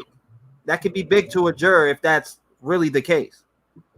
And really, the parents of these people that were slaughtered, now, you know, you got to watch the feds too, because they tend to add more to it, you know. You can't trust police. You can't trust the FBI. Why? Because they tend to mess with the crime scene. They tend to tamper with it. And I don't talk bad on all police officers or anybody that's in the FBI. I've got a cousin that's a captain in the FBI, and God knows he knows his fair share. But, you know, I could sit and say that I know a lot of times here in Mississippi, there's a lot of the cops that tend to mess with stories, and they tend to mess with crime scenes and stuff like that. I watched a crime scene 5 days ago. There was a shooting, and the cop actually kicked the gun under a car. Wow. That's interesting. People are saying new footage, 3 a.m. to 4 a.m. What new footage? Where? Yeah, that's what I want to know. What were they talking about? New footage. I see this new footage comment. Okay. Well, we got the new footage comment. I got it right here. Well, the way I see the new footage, I mean, you got to prove it's got to be actually proven footage. I mean, is there a facial recognition on BK of the crime scene? Is there a facial recognition that he done this? I mean, his fingerprints could be on a blade, but does anybody have any facial recognition of this dude? Like, we know what he looks like, but do you have his face on camera committing this crime? Besides just DNA? Speculate that. Ask yourself this: is there facial recognition? Yeah, that's a very good question. That's a very good question. Is there? I appreciate you calling in, brother. I'm about to play the footage right now, 3 to 4 a.m. All right, big facts. I'm about to right now. Thank you, brother. I appreciate you calling in. Great conversation. God bless you, brother. Stay safe on this Friday. I look forward to hearing from you again, my man. Trev, I'm gonna hit you up later, bro. Yeah, hit me out, brother. God bless you. God bless you, bro. Damn, good phone call. Good phone call. All right, we got the footage right here, 3 to 4 a.m. We got it right here. Let's check it out. I mean, I could pull. Do you guys want me to pull up the program and amplify the audio on this? Because I could do that. If you guys want me to, I could pull up my program and amplify this audio right now while we listen to it. I mean, I'd rather listen to a louder version, in my opinion. But does it matter? Let's see.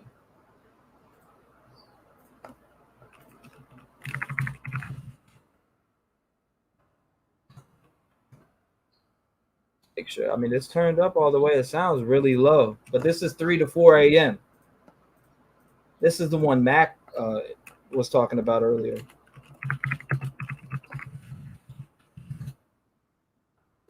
I'm looking at comments now. I want to see. I've seen it. Is there any certain timestamps we should check out? Hold up, that's not the new time footage or the new footage, Diane? No. Thank you, Tammy. I appreciate you. So this is not the new footage. Welcome. Thank you for joining, guys. Make sure you go by, join the Discord. Okay, so this is the new footage. Please do amp it up. Yes, boost it. Okay, I'm boosting it right now. I got it on the way. I got it coming right now. We're going to boost the quality or boost the sound anyways. We're going to amplify that sound. Okay, here we go.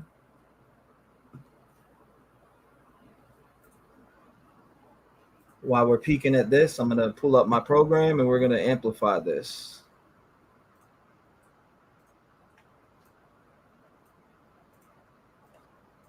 Here we go. Dude. Open this.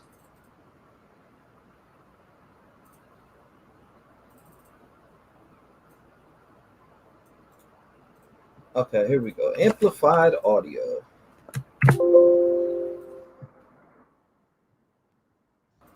We got the amplified audio later. New.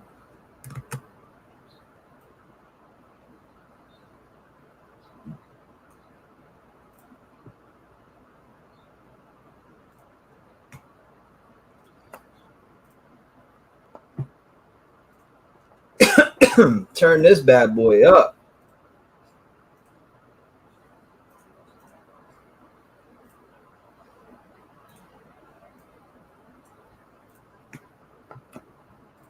Okay, audio. Let's get to the effects. You got to give it 1 second while it's, it's rendering in there right now. So I got to give it 1 second for it to go through. Hey, T, I posted at 3 a.m. with my audio enhancement. Bet.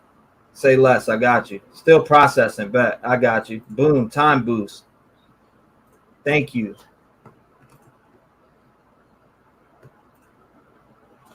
Amplify. All right. We're turning it. We got it turned all the way up. All right. Here we go.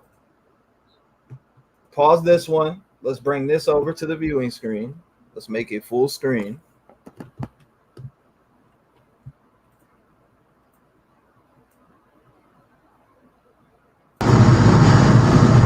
It's going to be super loud.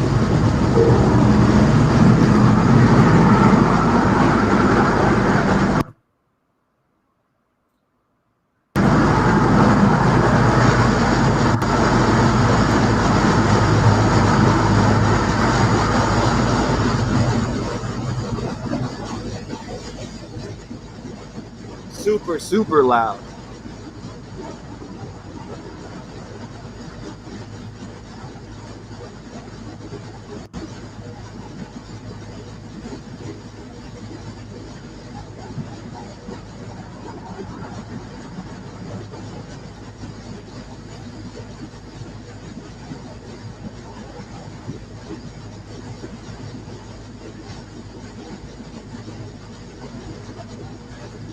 All right, there it is.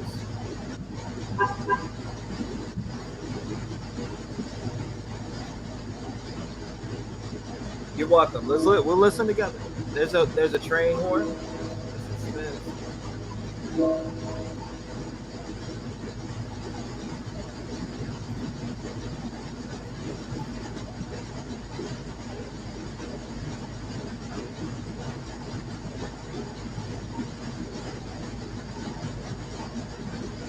Should we skip to that time?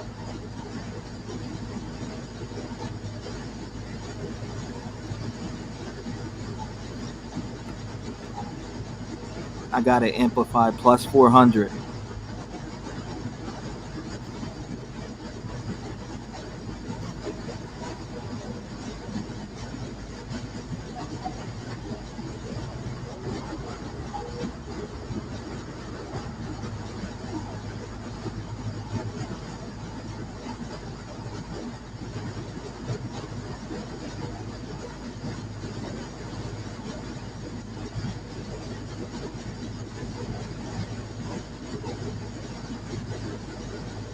Thank you, Doc.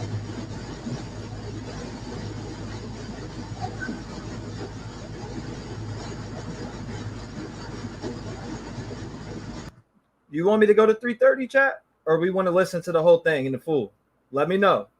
Do we want to go to 3:30 or do we want to listen to it in full? I like to listen to things in full, so I'm gonna listen to it in full later. But if you guys want to skip to 3:30, I'm fine with that. I'm looking at chat, waiting to see. Let's see. Yes, in full. Screech. Hi, what's going on, Susan? Welcome. Welcome, Susan Gardner. I appreciate you. 3:15 first. Go to 3:30 full. Let's listen to all of it in full, please. Okay, a lot of people want to listen in full. I see. We can listen to it in full. I got you. Full.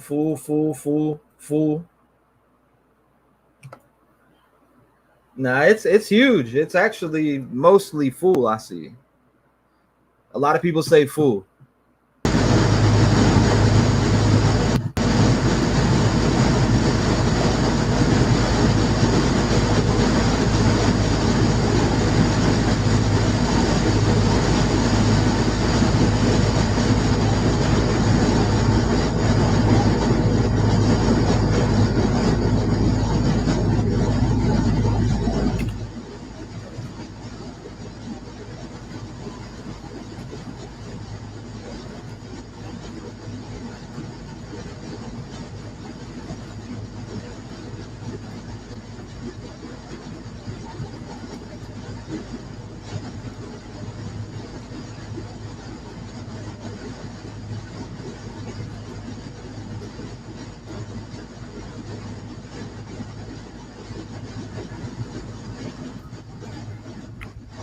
Feel like wind blowing.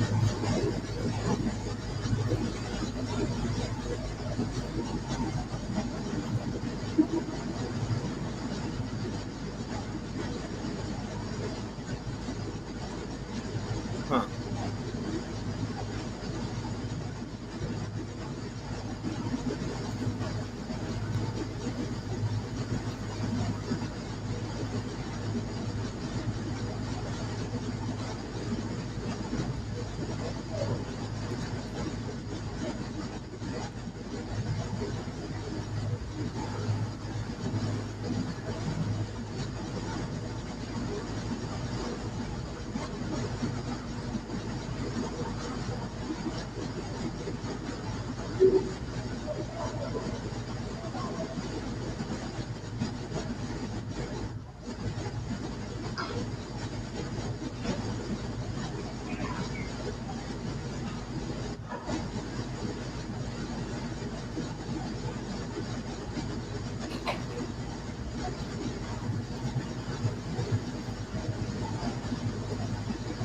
Okay, I got that.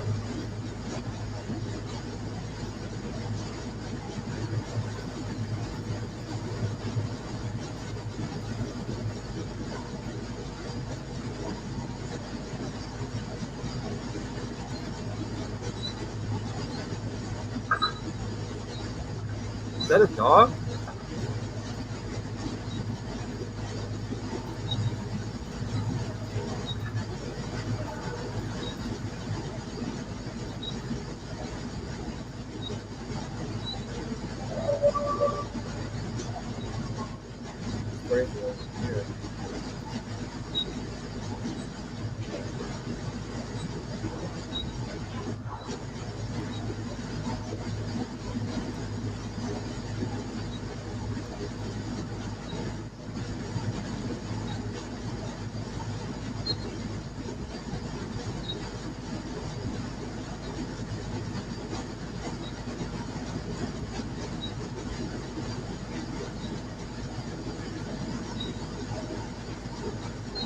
Something squeaking. I mean, that sounds like wind.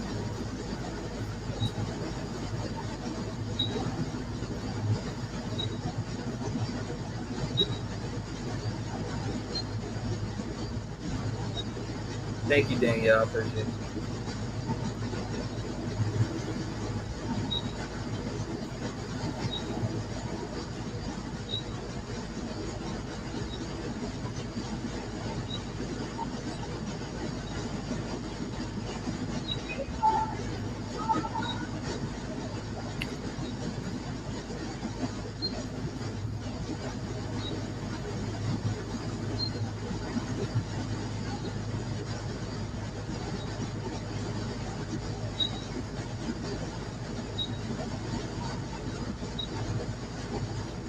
That's true.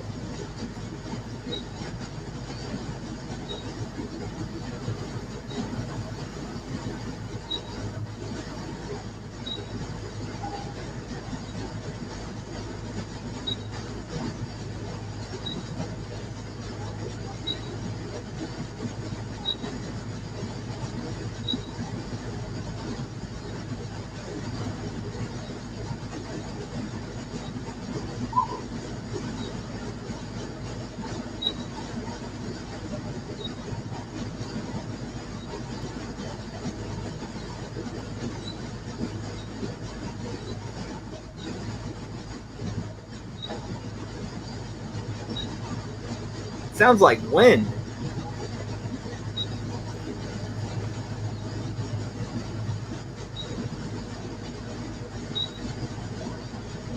Yeah, it don't sound like a dog because you can hear it constantly.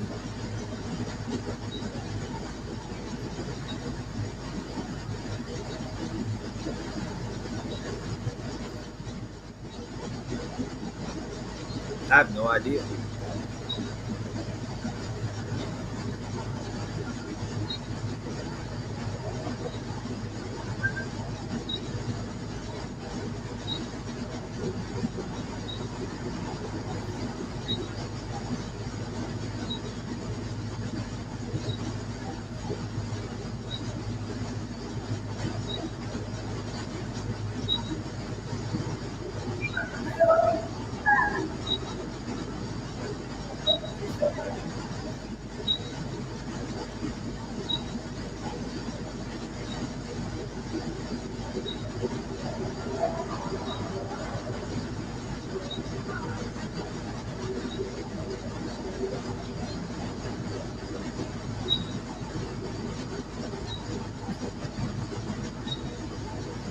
It sounds so eerie.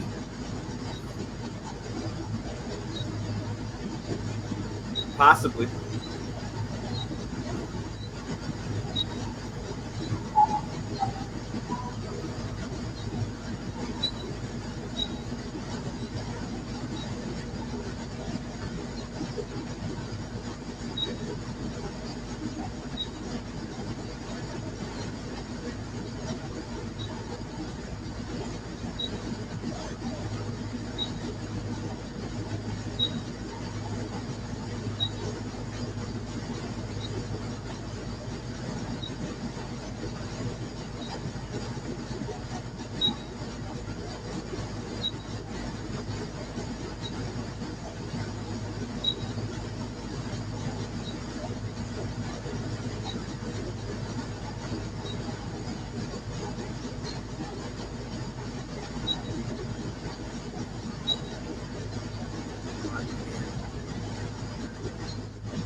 Yeah, we heard JLR there.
What is that noise?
I don't know what it is. Right here, screaming.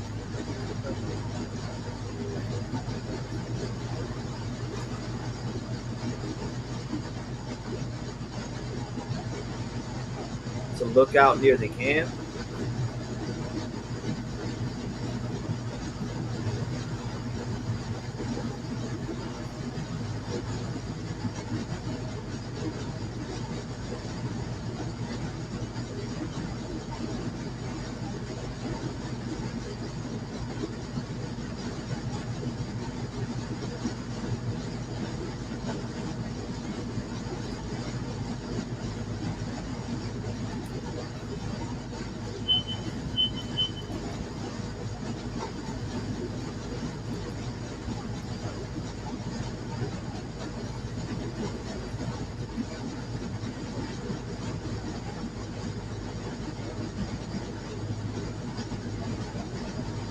Really?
What?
Maybe a swing. Walking back.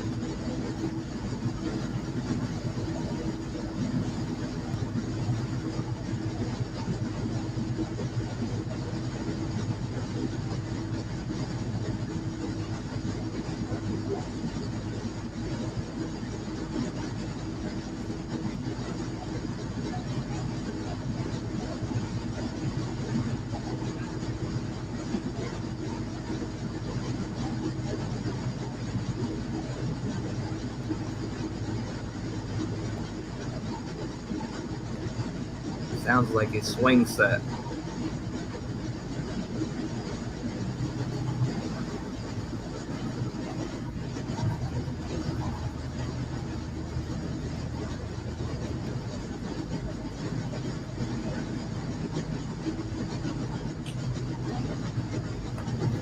Majority said play it.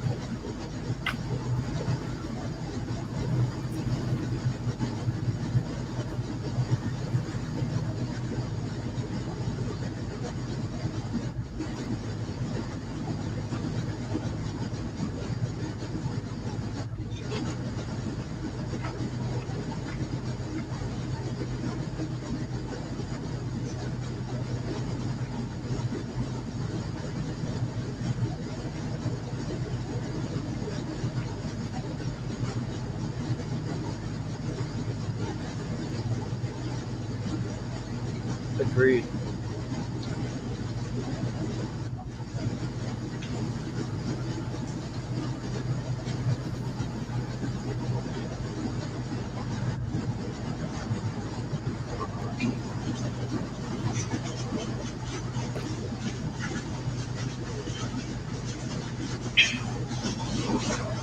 Why does that sound like a basket?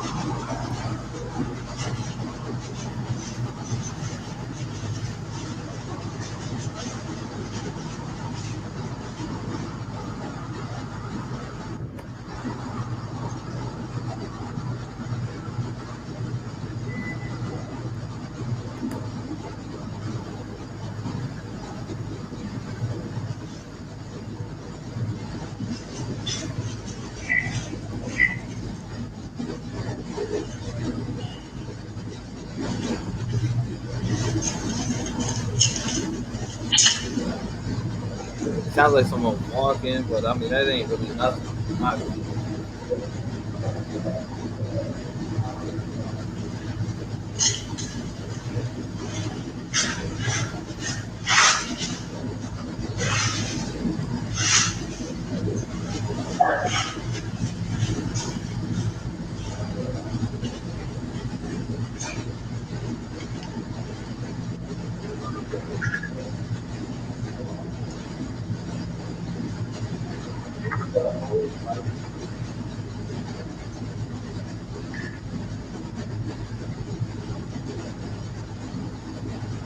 It's the new camera footage, 3 a.m., 4 a.m.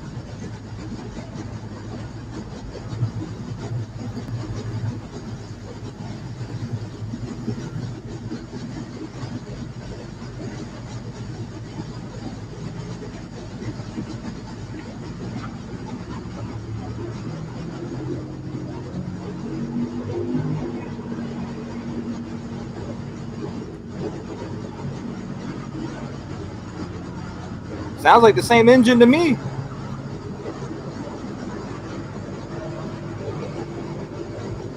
I don't know, guys. Sounds like the same engine to me.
To think how close this was to the house.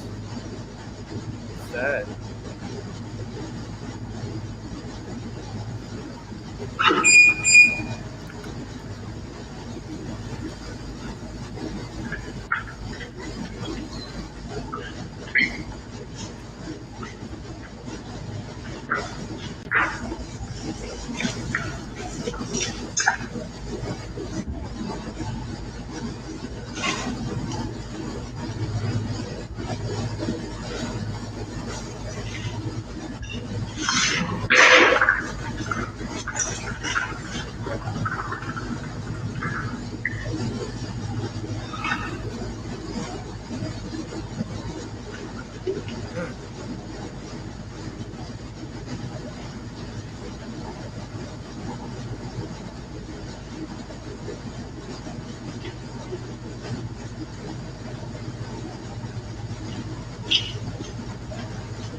All right, we're coming around to 3:30, 3:29. I could always zoom in.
What is that?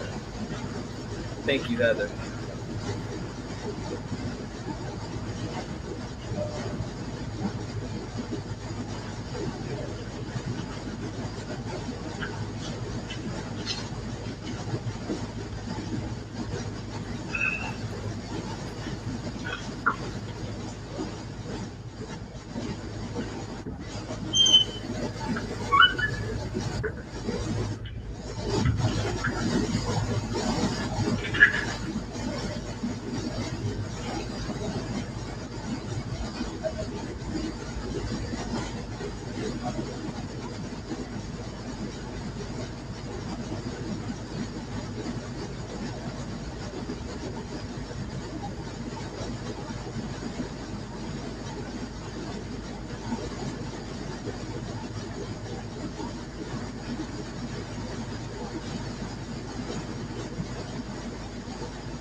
Thank you.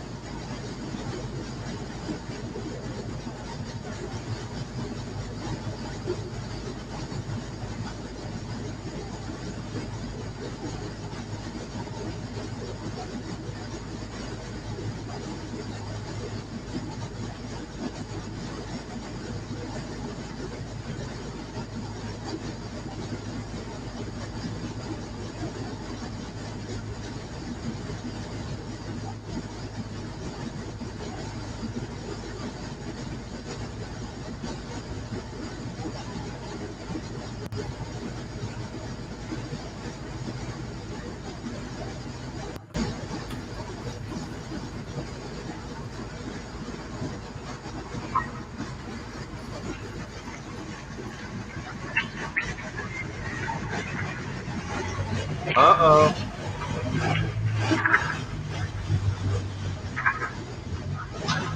Oh, that was a white vehicle.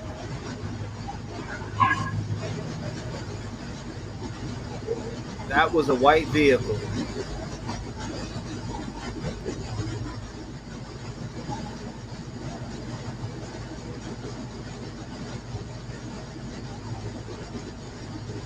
I can see. I seen it. I will zoom in on it too. Jeff's gonna check it out too. I could zoom on that right now.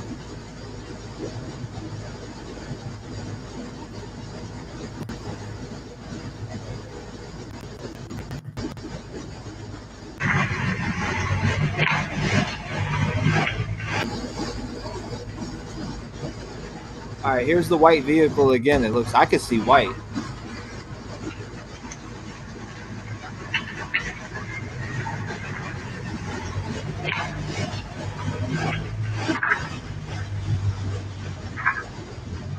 Yep, white vehicle.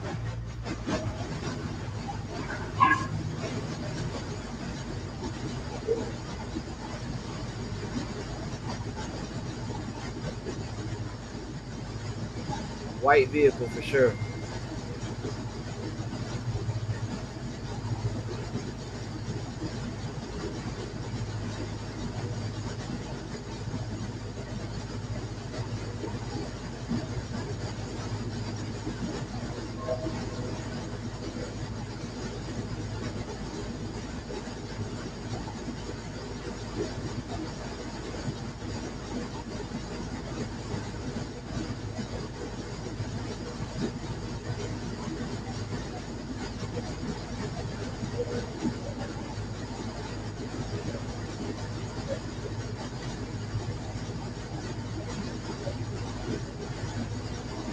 Said he passed 3 more times. We're gonna zoom in on all of them.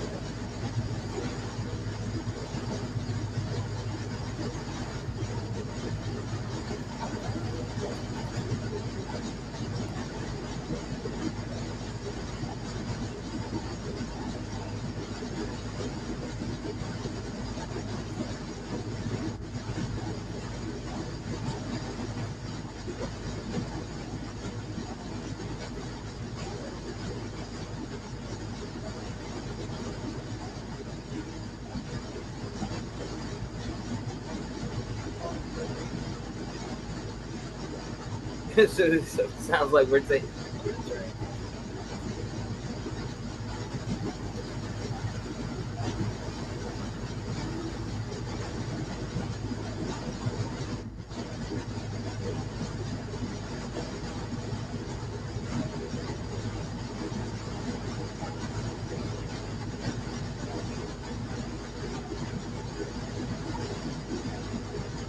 Absolutely. 2020, baby.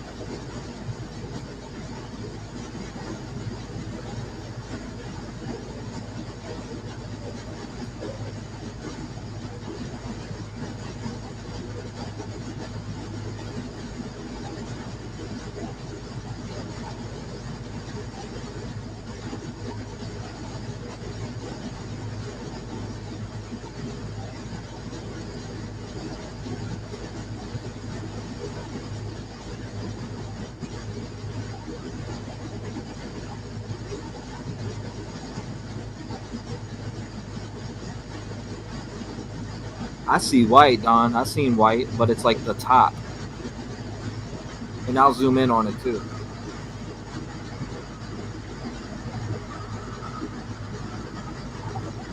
Closely, yeah.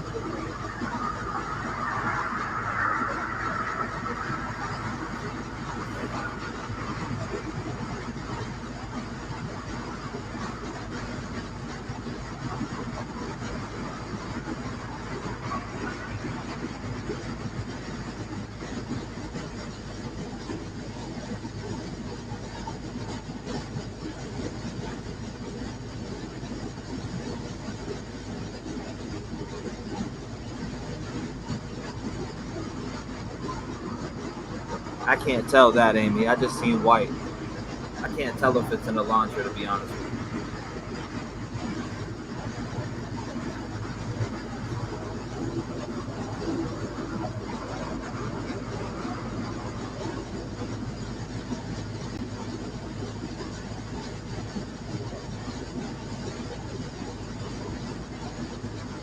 Yes, ma'am.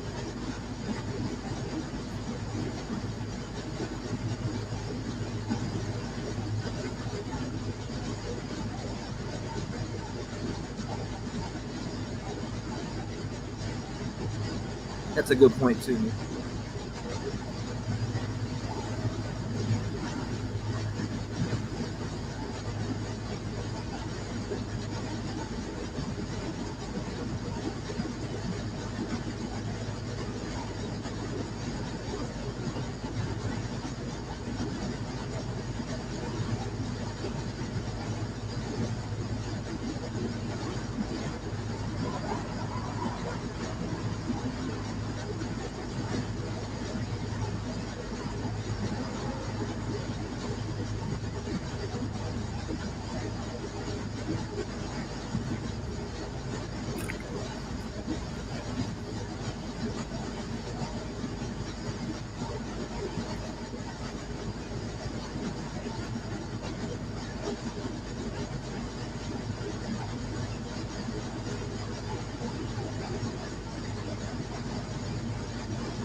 Whoa.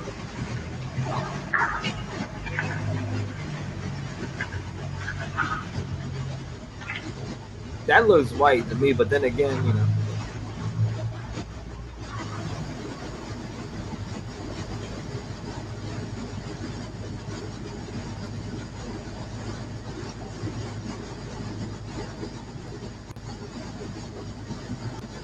All right, let's look at that again.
Wrong. Misinformation. They got home at 1:45. They got home between 1:45 and 1:56.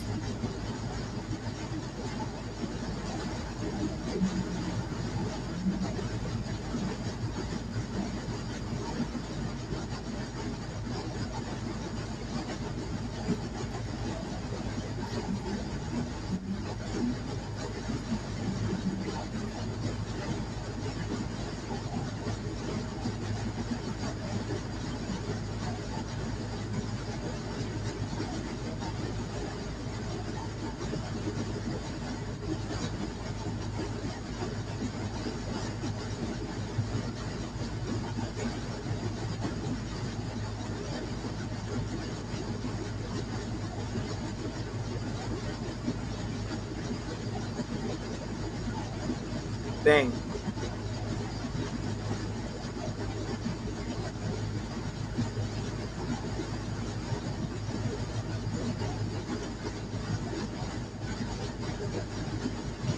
Between 4 and 4:25.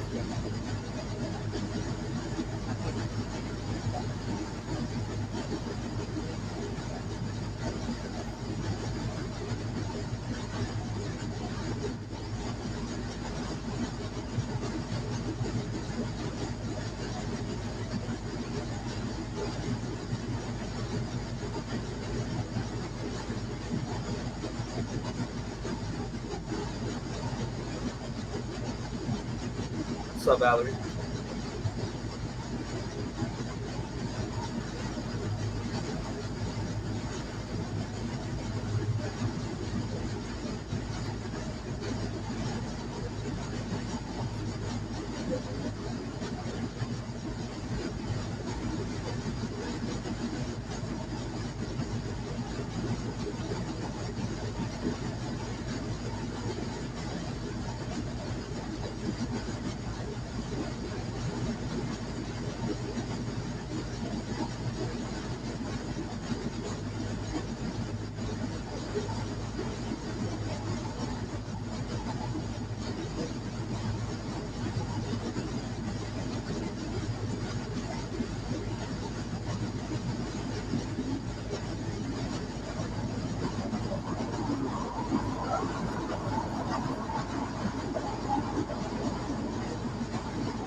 I hear a vehicle again.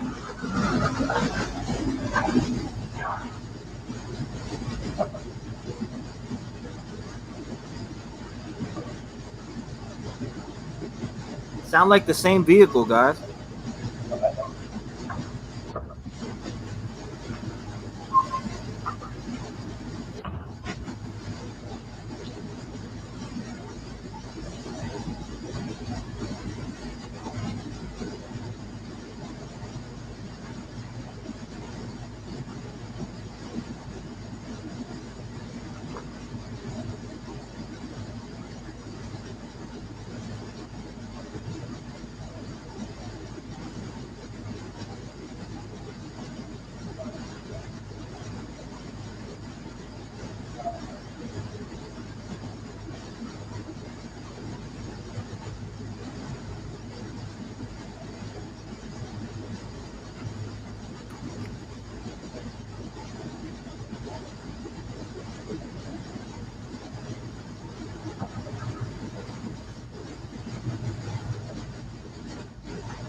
What is it? Oh, is that nice? What? It's okay, Heather.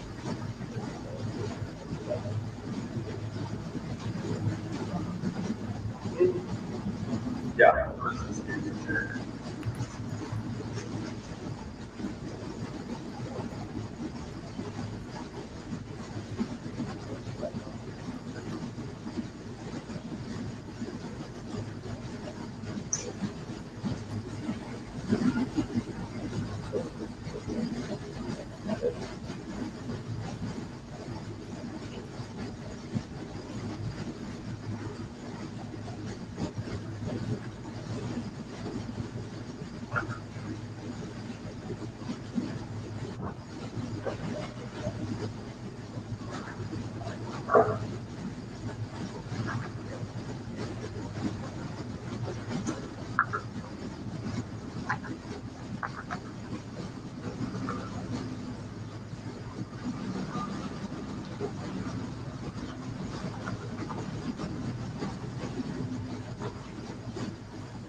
Wow.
Good question.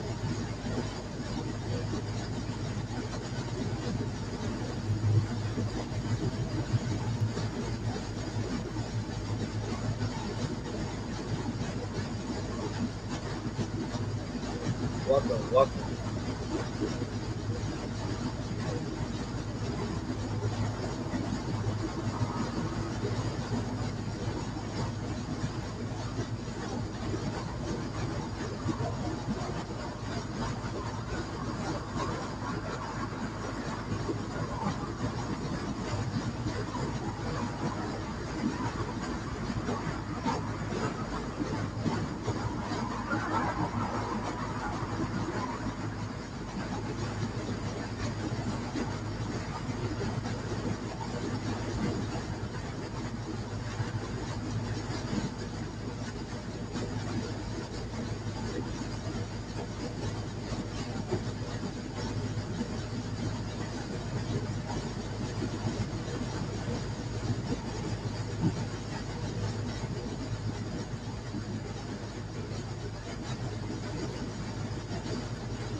3:56 a.m., 3:57.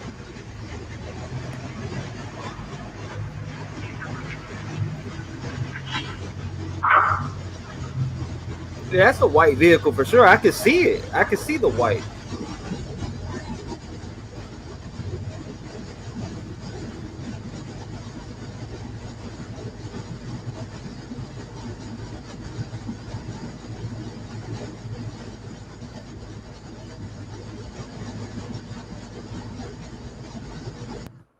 Man, watch this. I'm gonna show you. I see the white. Watch this real quick. I'm gonna zoom in on that right now. I see white.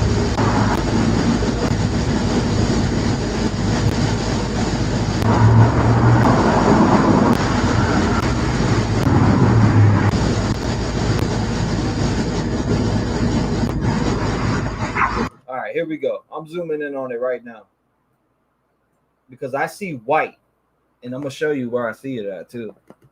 So zoom. We're gonna get the zoom in on this. The area that we want to focus on is right here.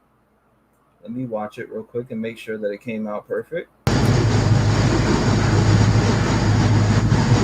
2, 3. Okay, here it is, right there. I'll pull it over the screen in 1 second. I just want to make sure it's perfect.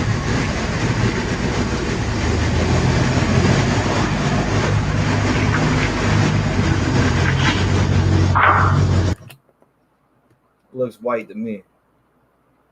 And this is just a small zoom in too.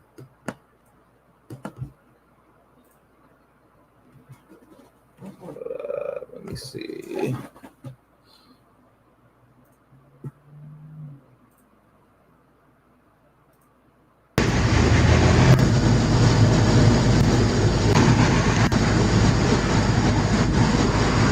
I just put you close.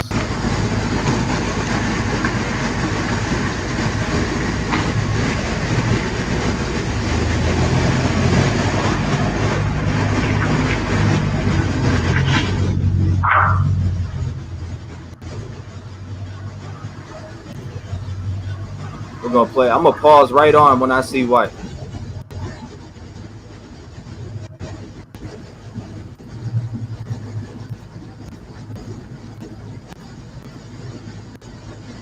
Okay, all right, there it is, right there.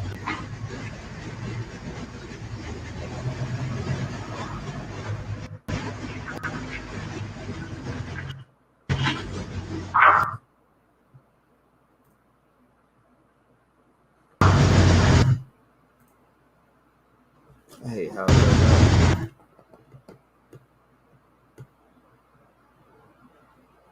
I even see it before then, though.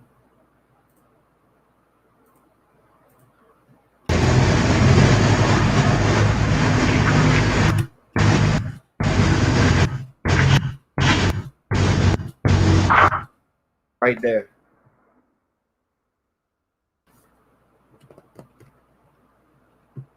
I can see this, the whole build right here.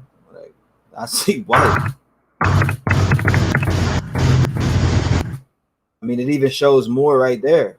I can see white. That's me, though.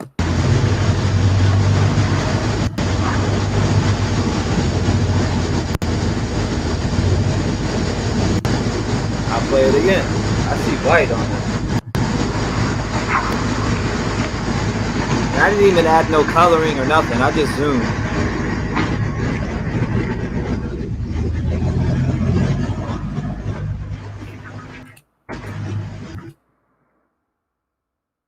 I mean, we can argue this is light. I mean, you could argue that's light all day. We could argue that being light right there. That's light. Look at that shit. Right there. Into frame. Yeah, I seen that white come right into frame. I've seen it every time too. You watch the white travel. Like, I'm watching it. So we're gonna say that's a light on this white right here. Oh, I don't see that.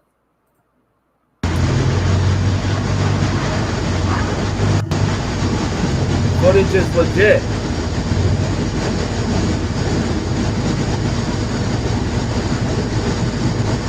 Sun sunroof my ass. Nobody could tell there was a sunroof on that. Let's go back.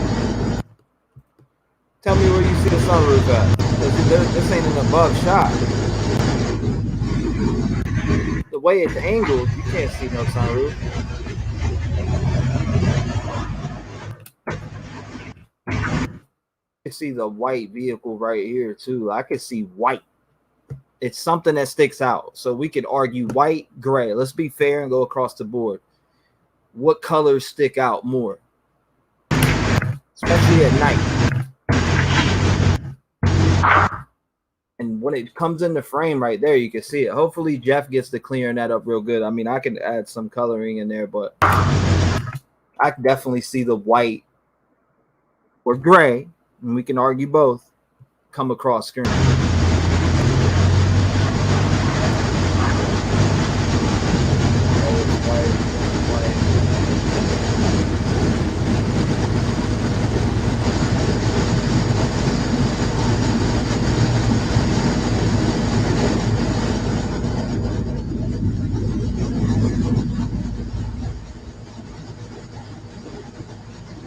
I'm just saying though, like I can see the white in that. I don't know how people are missing that. We could argue light all day, but white sticks out like a sore thumb. If I'm wearing a white t-shirt, it sticks out, right? White sticks out like a sore thumb. You can tell the difference. I mean, I see that shit right here, all throughout there. All right, we got some gold. We got some gold. Jeff says he's got gold in the email. Shout out to Jeff. I'm pulling up the gold right now. Jeff has sent us gold. We are about to play the gold right now. Shout out to, all right, so we seen the video, right? Now, let's not discard it. Let's just minimize. Jeff says we got gold. Shout out to Jeff. Make sure you hit ! Jeff and subscribe to Jeff's channel. Jeff and I work together. He's a video guy. He does video work for me as seen on the T-REV show. Make sure you click on that, and that's what you're going to see over there. Make sure you subscribe to Jeff. Jeff is, and if you need video work, etc., reach out to him. He's a fair guy. All right, here we go. We got, Jeff said we got gold. Actually, let me open it up on the program I like the best. Okay, here we go. So here we go. Jeff said open this up. Now we're going to play that. Jeff called it gold. Thank you, guys. Thank you, Jeff.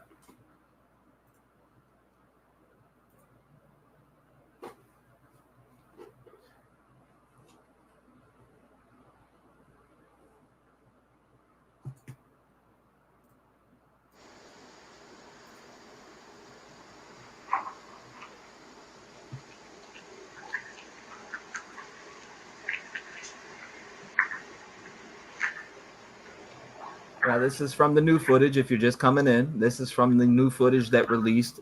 This vehicle passed around 3 times. You can see that white. I see it. I'm sorry. I see white. We could argue gray too, so we got to throw that out there on the table, to be fair. It sticks out like a sore thumb. I see it now. Totally white. White. It's white in the black slanted window. Shout out to Jeff for making it pop more and you know, with his video expertise. That's 100% white without a doubt.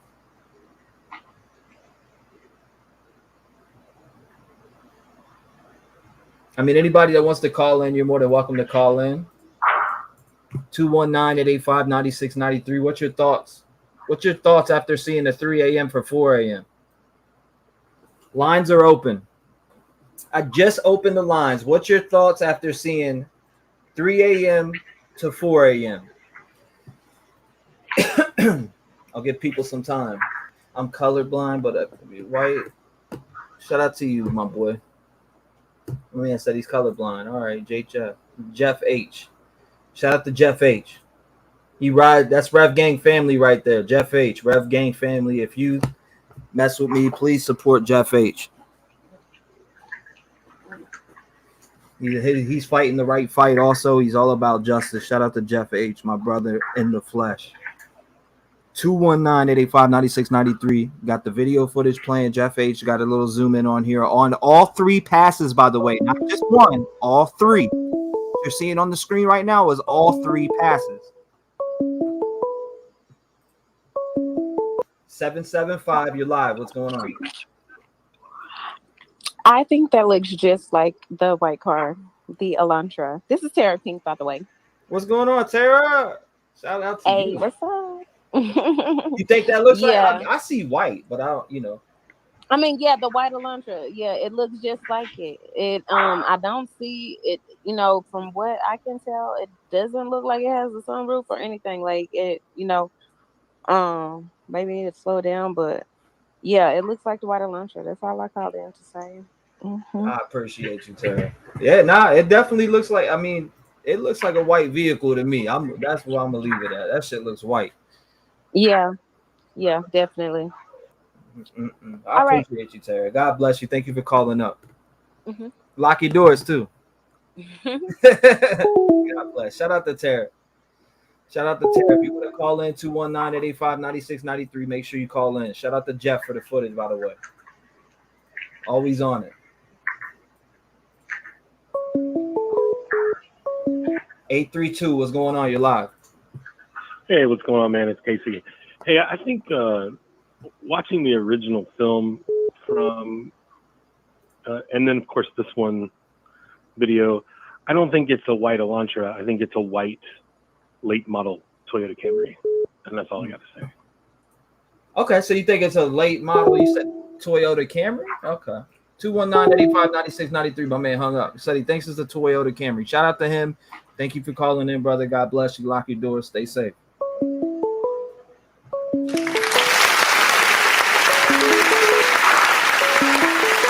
$704, you're in the door. What's going on? Hey, T-REV. How you doing, man? I'm okay. I'm going to tell you who it is, okay? Talk to us. I've got the paperwork on the car. Okay. That is Scott Clare Jr. Who? Scott Jr., Scott T. Clare Jr., Hannah's brother.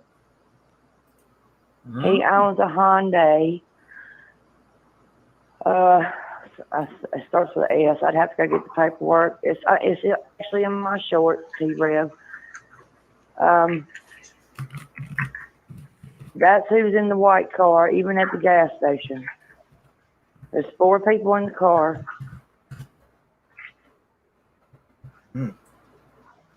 This was a revenge killing for Hannah. They knew Kaylee was back in town. There was already things brewing. And I know you know a lot of the story. That is Scott T. Clare Jr. car. His father has it under his name, Scott Sr. But that's who drives the white car. The black diesel truck that you hear cranking. I don't have any kind of paperwork on that car truck, but I would pretty much guess it's the same as in the body cam in Banfield. Interesting.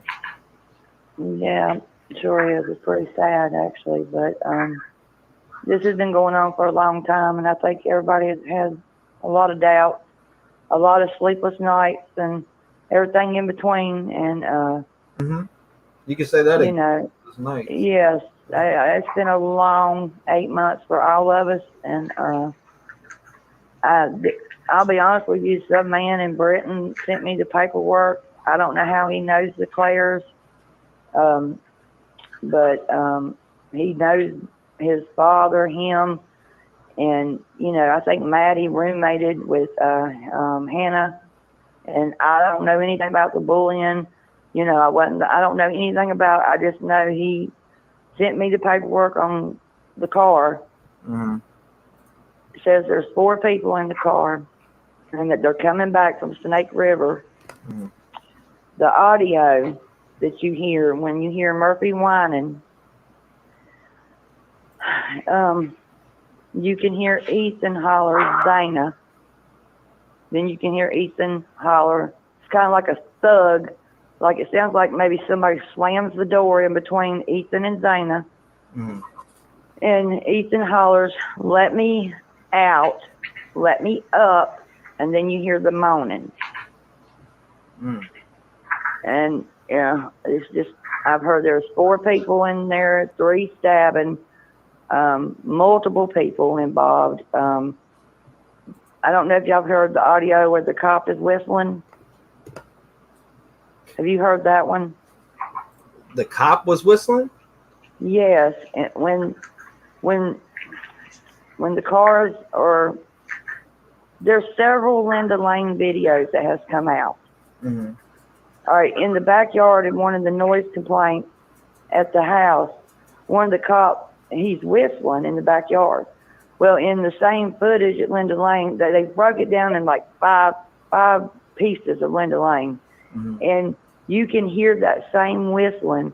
And when this flashlight's going off, you can hear the whistling at the same time. Mm-hmm.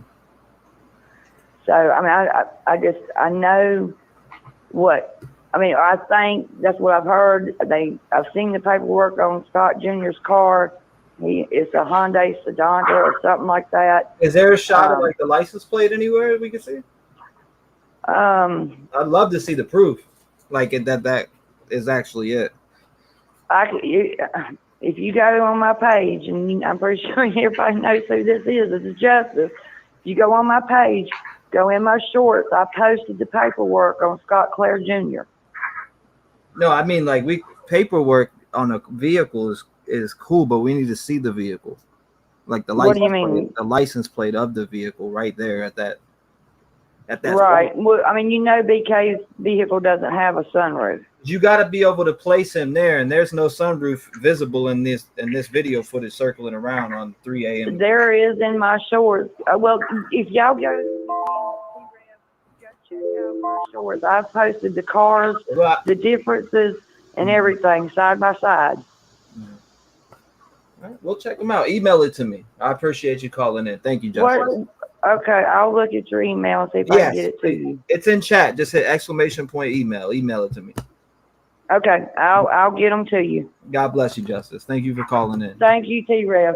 God bless you. I hope you have a great God day. bless you too. I hope everybody gets some peace and everybody gets justice. But from what I hear, some of them have left the country. Interesting. Yeah. Adam D's supposed to be in France. I mean, not Adam. I mean, the Adam at the bar, the guy that worked at the bar, and Ashlyn Couch and that other dark-headed girl are up there with him because there's pictures of them on TikTok together at some dinette place.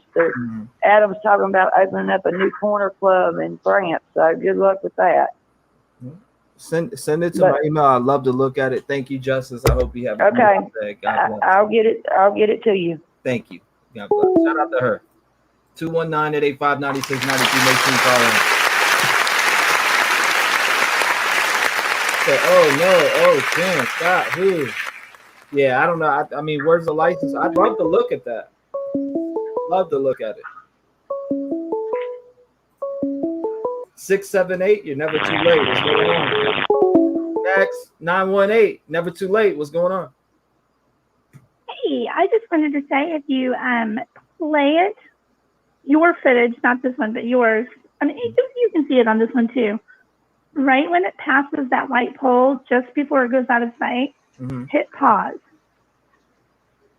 And you will see that there is an elevated spoiler on the back.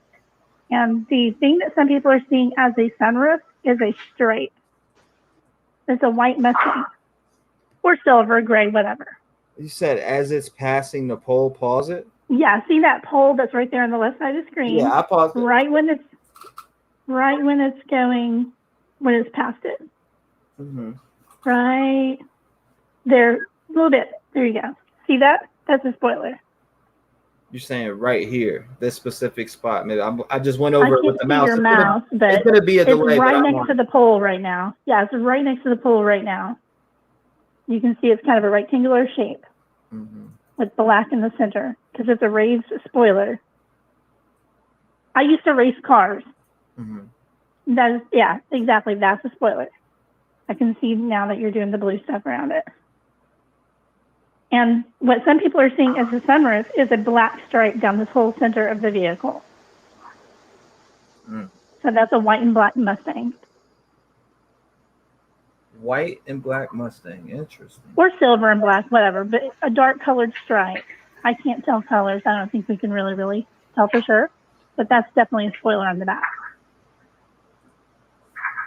Mm. So a spoiler on the back. Interesting.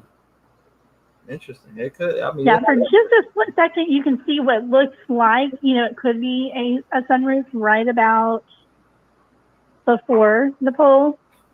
So I was thinking at first, that it might have been that other car from the other footage that somebody released from like 12:45. Right. That was actually like a BMW or something. But this one, right past the poles, you have to pause it right there. I used to race those. I love Mustangs. White Mustang. Yeah, that Red, audio silver. that woman was talking about before was a fake audio, Aaron. Right there. Yeah. Yeah, exactly. I won't keep you. Thank you. I appreciate you calling in and just being a voice in the community. We appreciate you. God bless you. No, we appreciate you. Thank you so much. Thank you. Lock your doors. Shout out to her.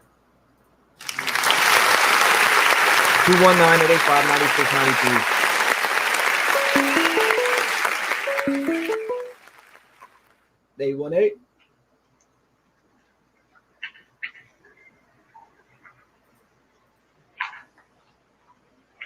Hello.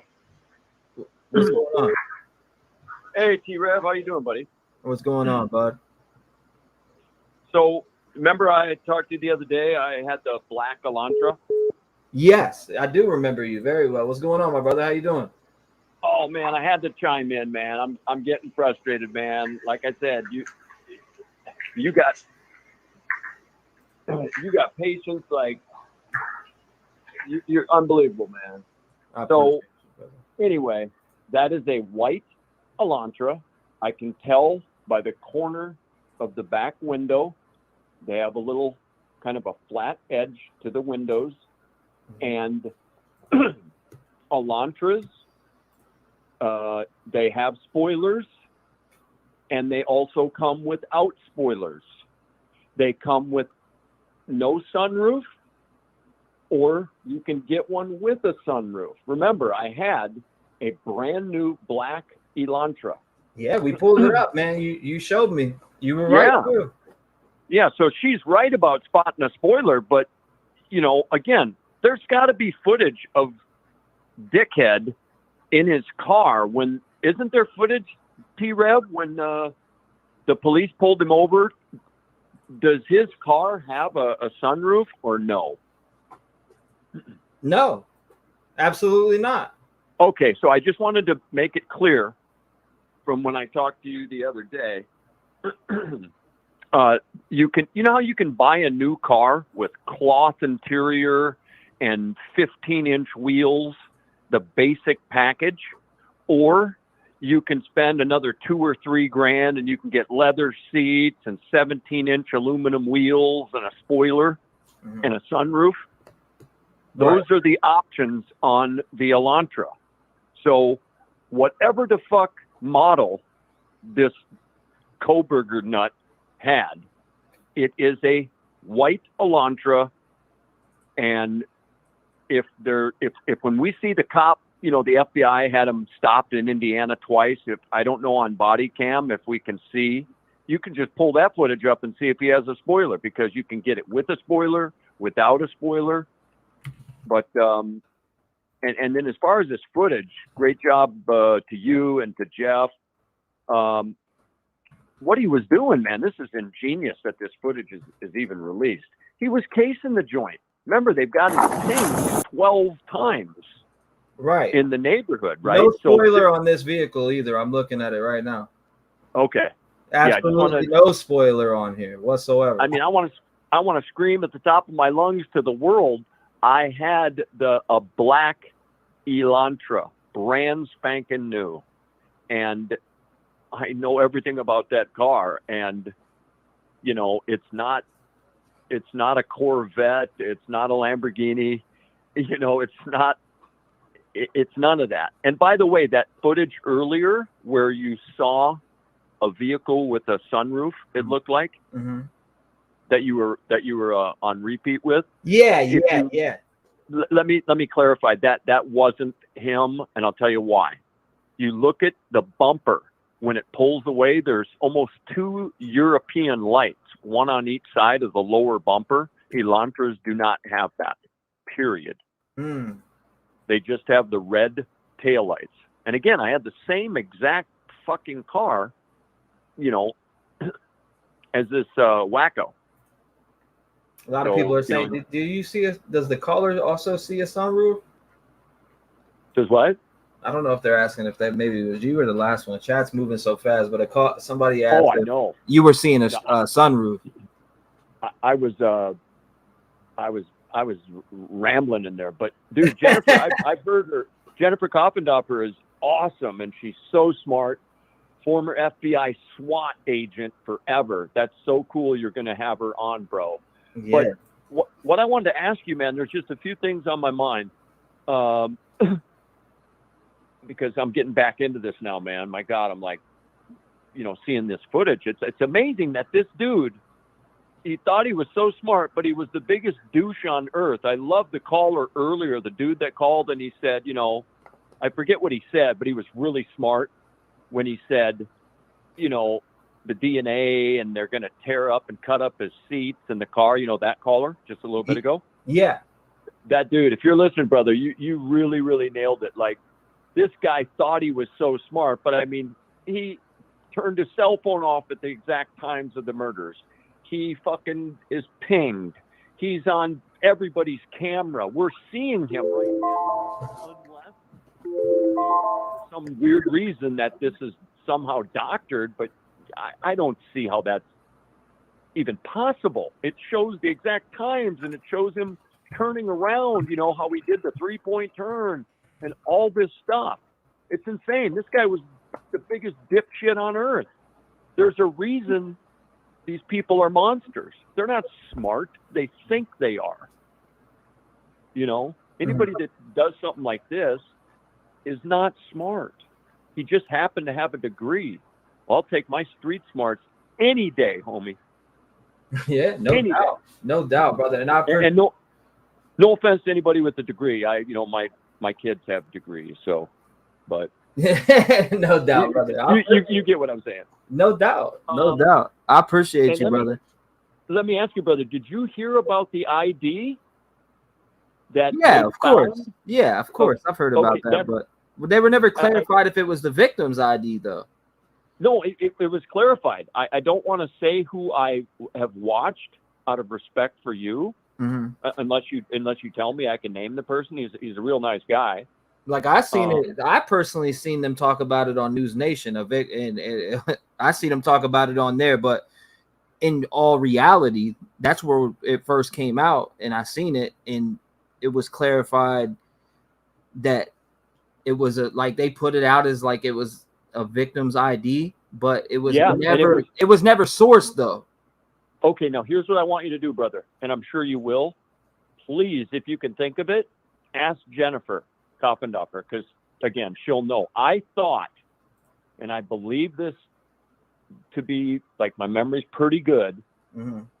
I thought that they found the victim's ID inside of a case, inside of a box or something at Koberger's place, and I thought it was in one of the court documents or something. I could be wrong, but a really, really reputable guy talked about this, and he gets a lot of trolls on his channel, and he confronts them, and he goes, for crying out loud, and then he'll repeat it. He'll say the DNA, the knife, they found the Amazon receipt where he bought the knife. That's what I repeat. That's what I'm saying. I'll repeat the same. Yeah, but you know what? I'm willing to hear other people on the other side. No, that's what makes you really special. And it is good to listen to people and be respectful. And that's where you're really awesome. But, you know, when someone gets into left field, that's where I would I'd lose it, man. I'd be like, I got to shave my head and go dive in a river, you know. They're in left field. I'm hitting home runs over their head into the seats. You got me on that, homie. Oh, that's funny. Bro, I'm telling you, man. I'm hitting the homers over their heads. And like I said, man, a lot of people think that 3 states would really conspire together to put this man behind bars. You would have to have 3 different states on board. That means that the people in Pennsylvania, when they search his shit, the FBI, all that, they would have to plant shit in there. If they did find evidence in his vehicle, I do not know this to be true. I'm only speculating, but you would have to have them on board. And think of this, brother. I know what your caller said now that I'm reminding. He said they fucking even brought out the firing squad option. And think of the egg on the face of all the law enforcement and all the families and like you said, the Pennsylvania police and all the money that they're spending. I mean, they got the right guy. He's never said, let me out of here, I'm innocent.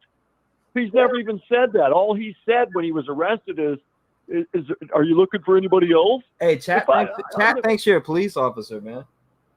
Say what? Chat thinks you're a police officer. Like, oh, hell no. You sound like one they're saying. Some people are saying. Oh, no, I'm a former broker. Don't make me battle rap right now at 53 sound like Eminem because I'm a real OG from Cali in the Valley. My Aunt Sally. What up, dog?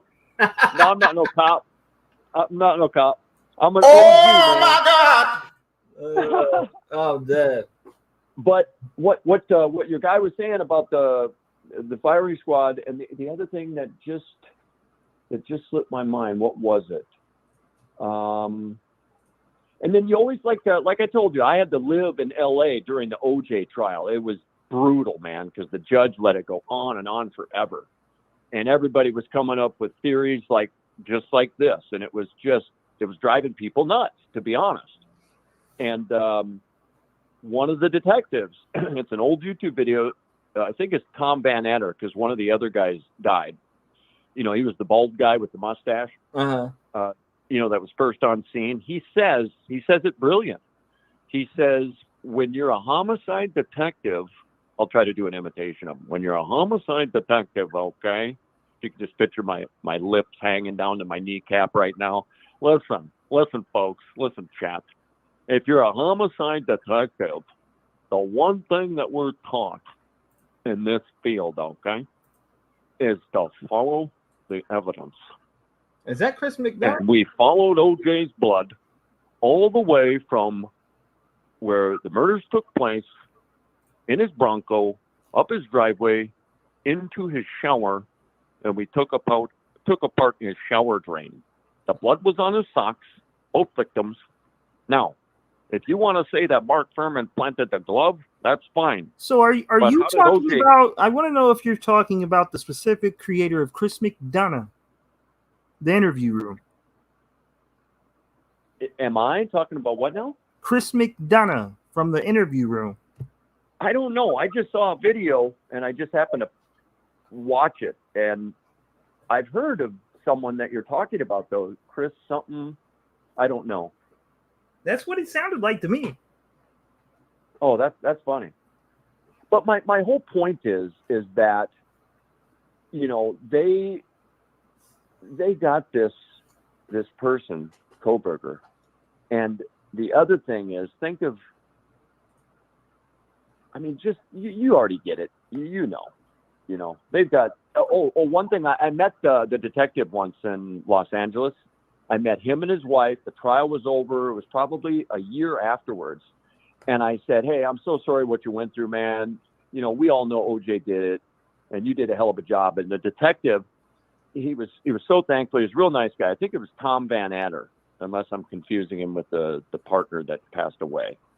But he said to me this. He said, you know, we had more evidence in the history of the entire United States and the world against OJ. And, you know, they still let him go. I think they said they had 450 pieces of evidence, but that's the defense's job. You know, they're going to throw out all sorts of stuff like they're already doing. Remember we talked about that? Like, oh, they found other DNA in there. Well, there's hundreds of people partying in there, but it's going to come out in court that, you know, it was maybe a skin cell or something. You know, they got Koberger attached in, you know, every Clint Eastwood's old movie, Every Which Way But Loose, or Any Which Way You Can. Some of the older folks will remember that, those two classics. But I'm biting too much time, man. I just you're good, man. You're good. I appreciate. Well, hopefully I'm making you laugh, you know, because that's important. We all got to, you know, laugh and learn from T-REV, and you know, just, you know, I know it's hard sometimes because, you know, we're talking about something that is so tragic, but you know, everybody cares, you know, and that's a good thing. That's the main thing that we all got to try to remember, is that we all really, really care.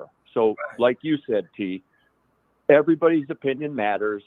If someone's, you know, wrong on something, it's not up to us to point a finger. It's that they're entitled to think however they want. But at least we're all in this, scrambling our brains and trying to figure things out and yada, yada, yada. I admit, when they arrested him, I was 100% wrong. I looked like a damn idiot. You know, I thought it was fucking...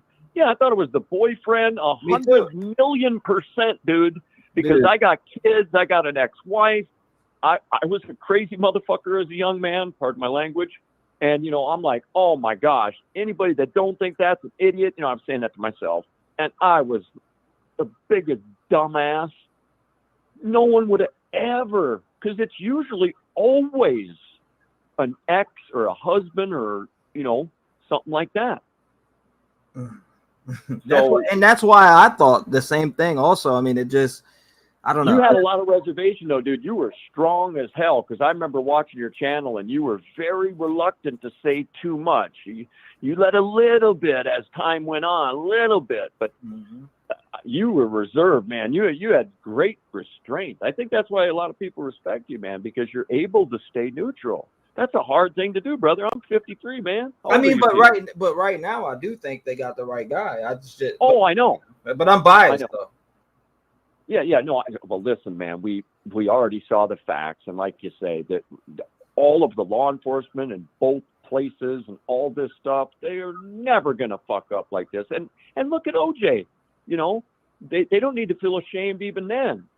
The jurors, if you listen to interviews that they did not too long ago in that OJ trial, they said, we knew he did it, but they were pissed at the police. I was living here then, man. The police were horrific to Rodney King. They caused the riots, and the African-American people were pissed the fuck off, man. You know? But, man, it was, you know, like I said, yeah, it's wild. It was wild, man. I mean, I'm just saying, get ready, fasten your seatbelts, because I lived through that OJ thing, and that's when I was, you know, first married, having my child. You know, my wife was pregnant, and it was, you know, we didn't have internet then, you know, which is probably hard for some of the youngsters to understand. We just had TV, and it was on every fucking channel, bro. It'd be like going on YouTube, and every single channel would be the trial, the OJ trial. We couldn't escape it, man. It was nauseous. I even ran into the poor guy, Ron Goldman's father, on the freeway.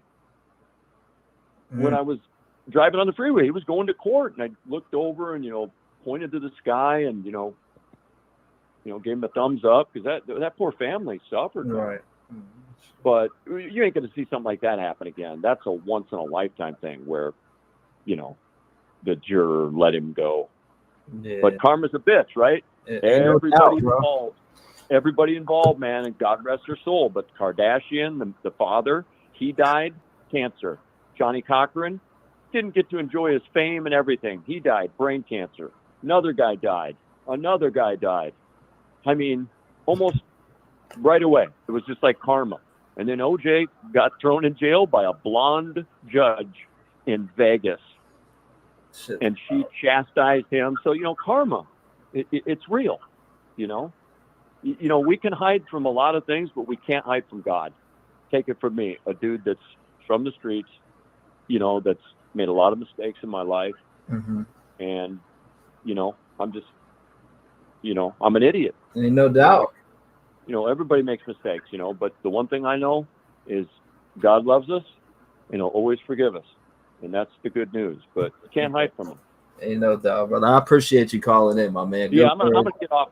I'm gonna duct tape the mouth, and I'm gonna put together some battle lyrics from an old man, and you know, maybe one day I'll call back and see if I can make the whole chat laugh. Yeah, dude, definitely email me. We'll do some shit, man. I like you, brother. Thank you for calling in, man. I enjoyed the phone call. Everybody else did in chat too. Some people are haters, but it is what it is. I love you, brother. Thank you. God bless you, brother. God bless you, my boy. Shout out to him. Good phone call. Shout out to him. I like his sense of humor, man. Good guy. Seems like a very good guy. Shout out to him, though. Clap it up for that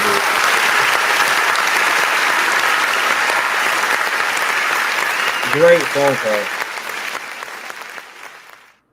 Great phone call. Right on point. Right on par. Right on par. Thank you. Everybody who came by today, I appreciate you. And we'll leave it at that. I think that's a good note to end on. Right? I think it is. I think it's a good note to end on. Everybody who came by today, make sure you go by over here. You see this right here? Make sure you go by. This was at 1,300 before we made a video. We made a video and we hit the goal. So I want to thank everybody that was a part of that, and everybody who shared the link, and everybody who even watched the video, even if you don't have anything to share.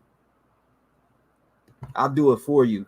Just watch the video and listen to the story about Xander Kernodle. Her birthday was just the other day, and we had a special guest on here, Grandma. We talked to her. It was about an hour and 50-minute interview. The full video was up on my page. Make sure you go by there, check it out, watch it. Also, the link is pinned in the comments to Xander Kernodle's endowment. Make sure if you $1, I don't care what it is. And if you don't worry, I'm doing it for you. Thank you guys. I appreciate you.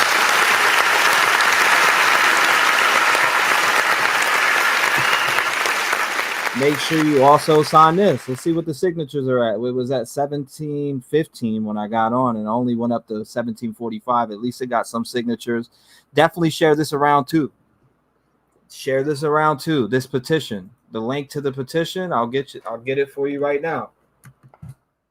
The link to the petition. Well, that's a long link. I don't know why it's so damn long, but let's take this one. Let's take that one. I see Jeff talking about one video. What are you talking about, Jeff? With 3 vehicle passes on a screen. Huh. Let me see what you're talking about, Jeff. I just seen that. I seen you saying something out of nowhere. Hold up. Maybe we need to, check it real quick before I get off. Okay, here we go. Oh, Jeff, the man. Sosa, that's not a dog, buddy. Sosa. It's okay. Chill. It's okay, baby. Sosa, that's on the TV. Hey, get over here. Get over here. Come. It's okay. It's okay. Shout out to Jeff. Jeff got this. Put this up here for us. Sosa's going ham. Can you tell us when you go live? When you will go live tomorrow with Jennifer Coffindorfer? And I may go live again on my second channel, so make sure you subscribe to my second channel. I do all different types of stuff over there, though. So I do different from what I do over here. Sosa thinks that's a dog growling or something.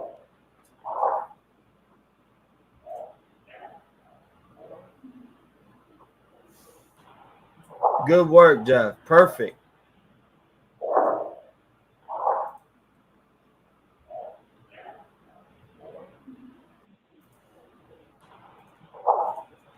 Jeff got it here.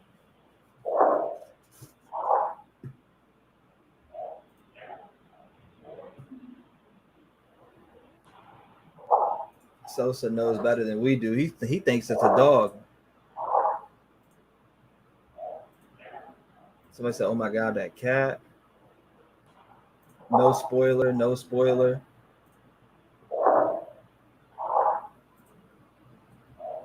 So it says 3 vehicles on screen at once, zoomed in. That's what Jeff titled the email, just so you know. 331, 339, 357. Great job, Jeff. Thank you, Low 12. We love you too. Family. It lines up to the PCA, in my opinion, says ATS News. Now we got 3 screen with time views. Excellent work there, sir. Yep, that's Jeff. Jeff just did that. Shout out to Jeff. Make sure you hit exclamation point Jeff and go subscribe to his channel. Jeff does great video work. He is a very good friend of mine. He's Rev Gang family. I highly advise people to go over there and subscribe to his channel. He does great video work, especially with this, and will be doing it. What? Yeah. Okay. Love you too. Bye. But yeah, make sure you subscribe to Jeff. He will be doing video work. If you need video work, he's a fair guy. Like I said, he's a fair guy. Jeff does great video work. He's done commercial work. And I want to thank him for putting this together for us, for the channel, to show to all of you that are in here right now. Shout out to Jeff. Jeff is amazing.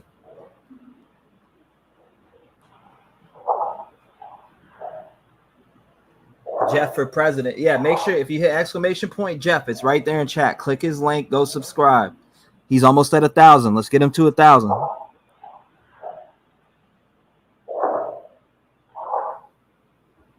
We need a reader, please. Thanks for all you do, Trev, and being open and patient and loving. Thank you. I appreciate you, DD. Thank you. Yeah, you hear him, Kelko. He's going ham. Jeff for president 2024, baby. I had a brand new. Let's mute this. Let's mute that audio because Sosa's about to go wild again. Shout out to Jeff. Yeah, make sure you subscribe to Jeff. We also have some work coming out together soon, also. So make sure you subscribe. Shout out to you. Thank you. I appreciate you guys. I love you. And I'll see you guys tomorrow with Jennifer Coffin Doctor.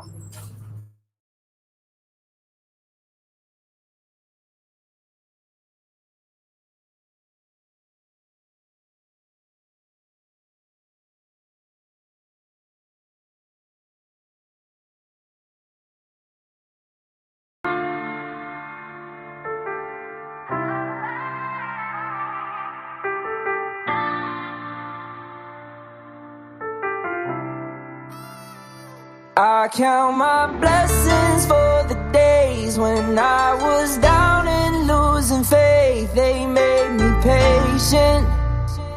All I can say is thank you. I really wouldn't be the same if I ain't gone through all the pain. Look what it made me. All I can say is thank you. Be the same with none of y'all by my side. You hold me down every day and it makes me strive. I wake up and look forward to doing these lives. A lot of y'all really came and opened up my eyes, and I hope I gave it back because it comes with yours. No matter what they say, I know I opened up them doors. I brought a family together even though shit was rough. They tried to shut us down, but we really shut them up. No matter what, we stand together when shit gets tough. I wanna thank everyone for showing me love. The Rev Gang family is something I cherish and love, and I'll smack anyone for fucking with us. Blessings for the days when I was down and losing faith. They made me patient. All I can say is thank you. I really wouldn't be the same if I ain't gone through all the pain. Look what it made me. All I can say is thank you. No one to give a voice to the voiceless. People get killed for other stupid choices. Standing up for the families that took a loss is something that we find important. Rap game strong, chest up. Little homie, keep your head up. You can be whatever you want. Get rid of the fake and it will lead up. All my life I strive for time with patience. People try to copy us, but respect is earned, it's not an obligation. I love the fam and they love me back, and that's why I always have it back. So I give a voice to those people who were never given a chance for them slimy cats. When you come here, you ain't a number to me. I really take time to read what I see. Don't forget to lock your doors, cause there's danger all up in these streets. Y'all really put life into the air that I breathe. I really am thankful for all of my peeps. Your loyalty means a lot to me, so this is a special thank you from me.